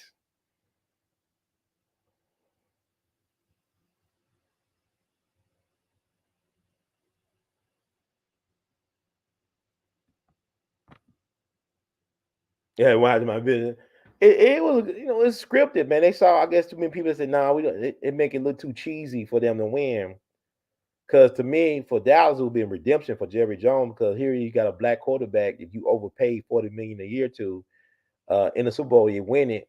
So it's like it could have been a redemption song for Jerry Jones, and then be a feel good story for the Buffalo. I think if they did allow that to happen, then people look at it being too cynical. And that's weird because people should be wary of these sports entertainment leagues because they call sports entertainment for a reason. So I think it would have happened. I think it was one of the scripts they had on the table. Then they said, "Nah, that's not good. It looks too cheesy." People start questioning because you think about what they did with Tom Brady, right? Mr. Great White Hope, Tom Brady, the GOAT, right? He gets into it with Bill Belichick and the Patriots organization. They feel like he's past his prime, right? That he has nothing left to give. Brady feels betrayed because he gave him the hometown discount. He basically undervalued his play in terms of not getting paid what he should have got paid as a max contract, so he can help players around him to win championships.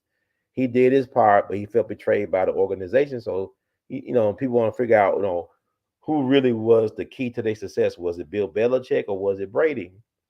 And who won the Super Bowl the next year? It was Brady. So it's like it's the stuff is like it's like wrestling, man. Like it's scripted. It's a soap opera.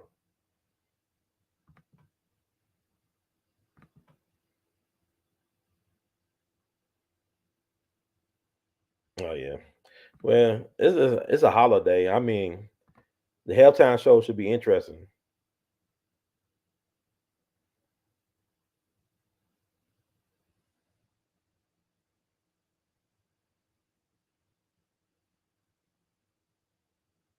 Yeah, Big L down on the list. That's weird. I mean, some of the people like I don't know, but Big L down on the list. Cause you know what Big L when he had his posthumous release, Jay Z. You know them guys, and I love Big Daddy Kane, but Big L put them fire in them guys. Like when he was competing with them guys, like Jay Z, he put another level. He made Jay Z up his game. Big L brought out the competitive spirit in people. It's like, what if Lynn Bias didn't die? Will we be talking about Michael Jordan right now the way we talk about Michael Jordan? If Lynn Bias was able to, can you imagine Lynn Bias going to the Celtics with how they would have impacted Larry Bird and Kevin McHale? They would have played longer probably because they had Lynn Bias. You got Robert Paris, all them guys. You know how many rings they would have won?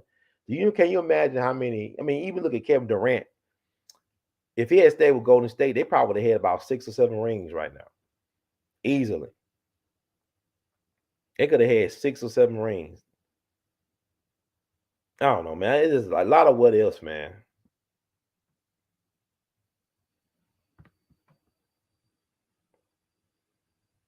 No, I'm not trying to give him credit. That's the narrative, my man. You can Google that up. That's the narrative. I didn't say that, but he was around with Rihanna. He was an advocate of Rihanna earlier. I know that much because she was signed to Def Jam and Jay-Z. I remember reading back in the day about him being a mentor for Rihanna, and he did help Kanye because Kanye went with him instead of Dame. Dame believed in both of them guys before they became who they became. So that's the narrative. So I'm saying, who write these scripts?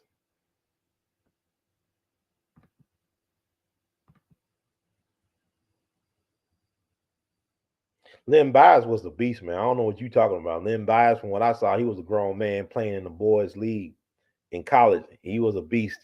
I seen them highlights on YouTube with Len Bias. The way, I mean, that man had a basketball NBA body already. You know, he was already made for the next level. I mean, this guy, it's kind of like, people need to just do research.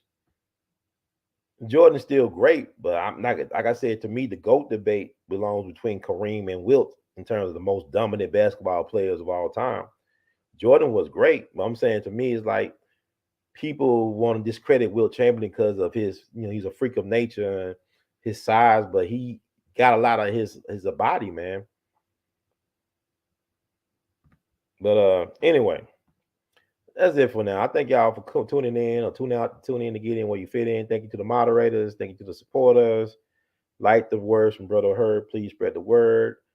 Cash App, you support $R2C2H2. Your Google Pay, PayPal, and Zelle support R2C2H2 at gmail.com. Vimo at R2C2H2.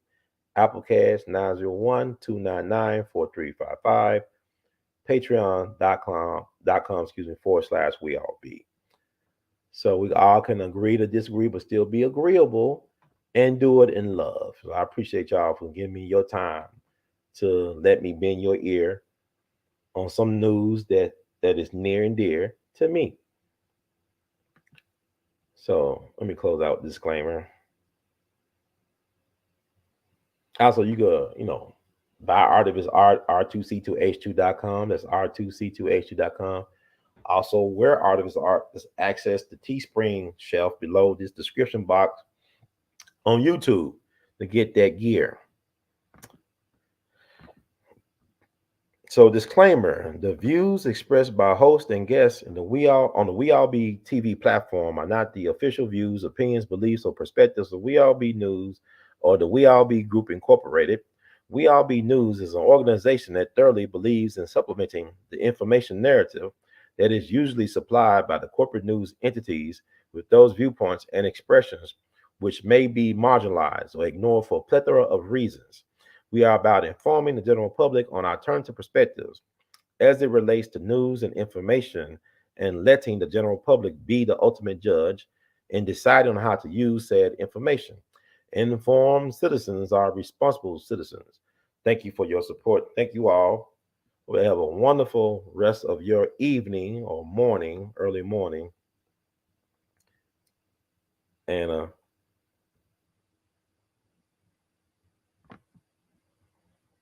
hey, Slauson girl, thank you so much. Peace to you. I gotta connect with you. I gotta, start researching you and stuff. Check out. It's like you're doing some interesting stuff. Y'all support Slauson girl. She got a YouTube channel, and she's like an amazing artist out in L.A., out in the left coast, doing some phenomenal, inspirational work. We gotta support the grassroots, and you got to wait so they can grow, but be supportive as well. Yeah, I talked about it. I saw that. Yeah, I really appreciate that. That came just in time to pay a light bill.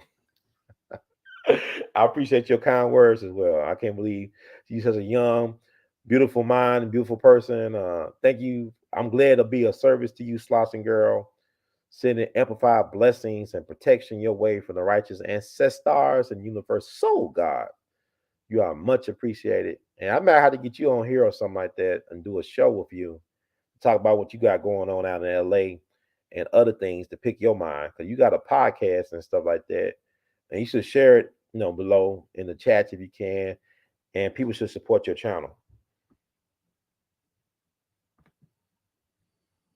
What's your website? Right on. You're most definitely welcome. Like, I just trying to sometimes, like I said, it's good to know that, to be of service to people, that people are receiving it. I don't do it for the likes and for the numbers, cause I don't get the numbers and likes like that. People think when I go viral, like I be on Facebook sharing stuff, man, this is viral. You got 9 shares, Ron. Brother Ron, you got 9. And people get 9,000 shares of some silly stuff. But it's when you do the work and people like Slauson Girl and Brother John T. Williams and other people, even G Road Mo, when y'all show up and show out and contribute to the conversation, I know that the best is yet to come. Thank y'all so much. Thank you, Slauson Girl. And that does it for tonight. So y'all take care of yourselves. Be kind. Be loved. Be blessed. Thank y'all for the donation right here. Drew who? You who? Yahoo. Okay, thank you, brother Drew who. Or sister Drew who. I don't know who it is. For the light bill. You know that, right? I gotta pay that. Love y'all, man. We love you madly. Keep on producing and pushing. We love you madly. In the words of Duke Ellington, and also keep on producing and pushing. So you said it's like, yeah. Likewise, we'll feed each other. I know how it is. This got a fan sloshing, girl. Excellent. So we're gonna make it work because we all be in it to win it. One love. Best is yet to come.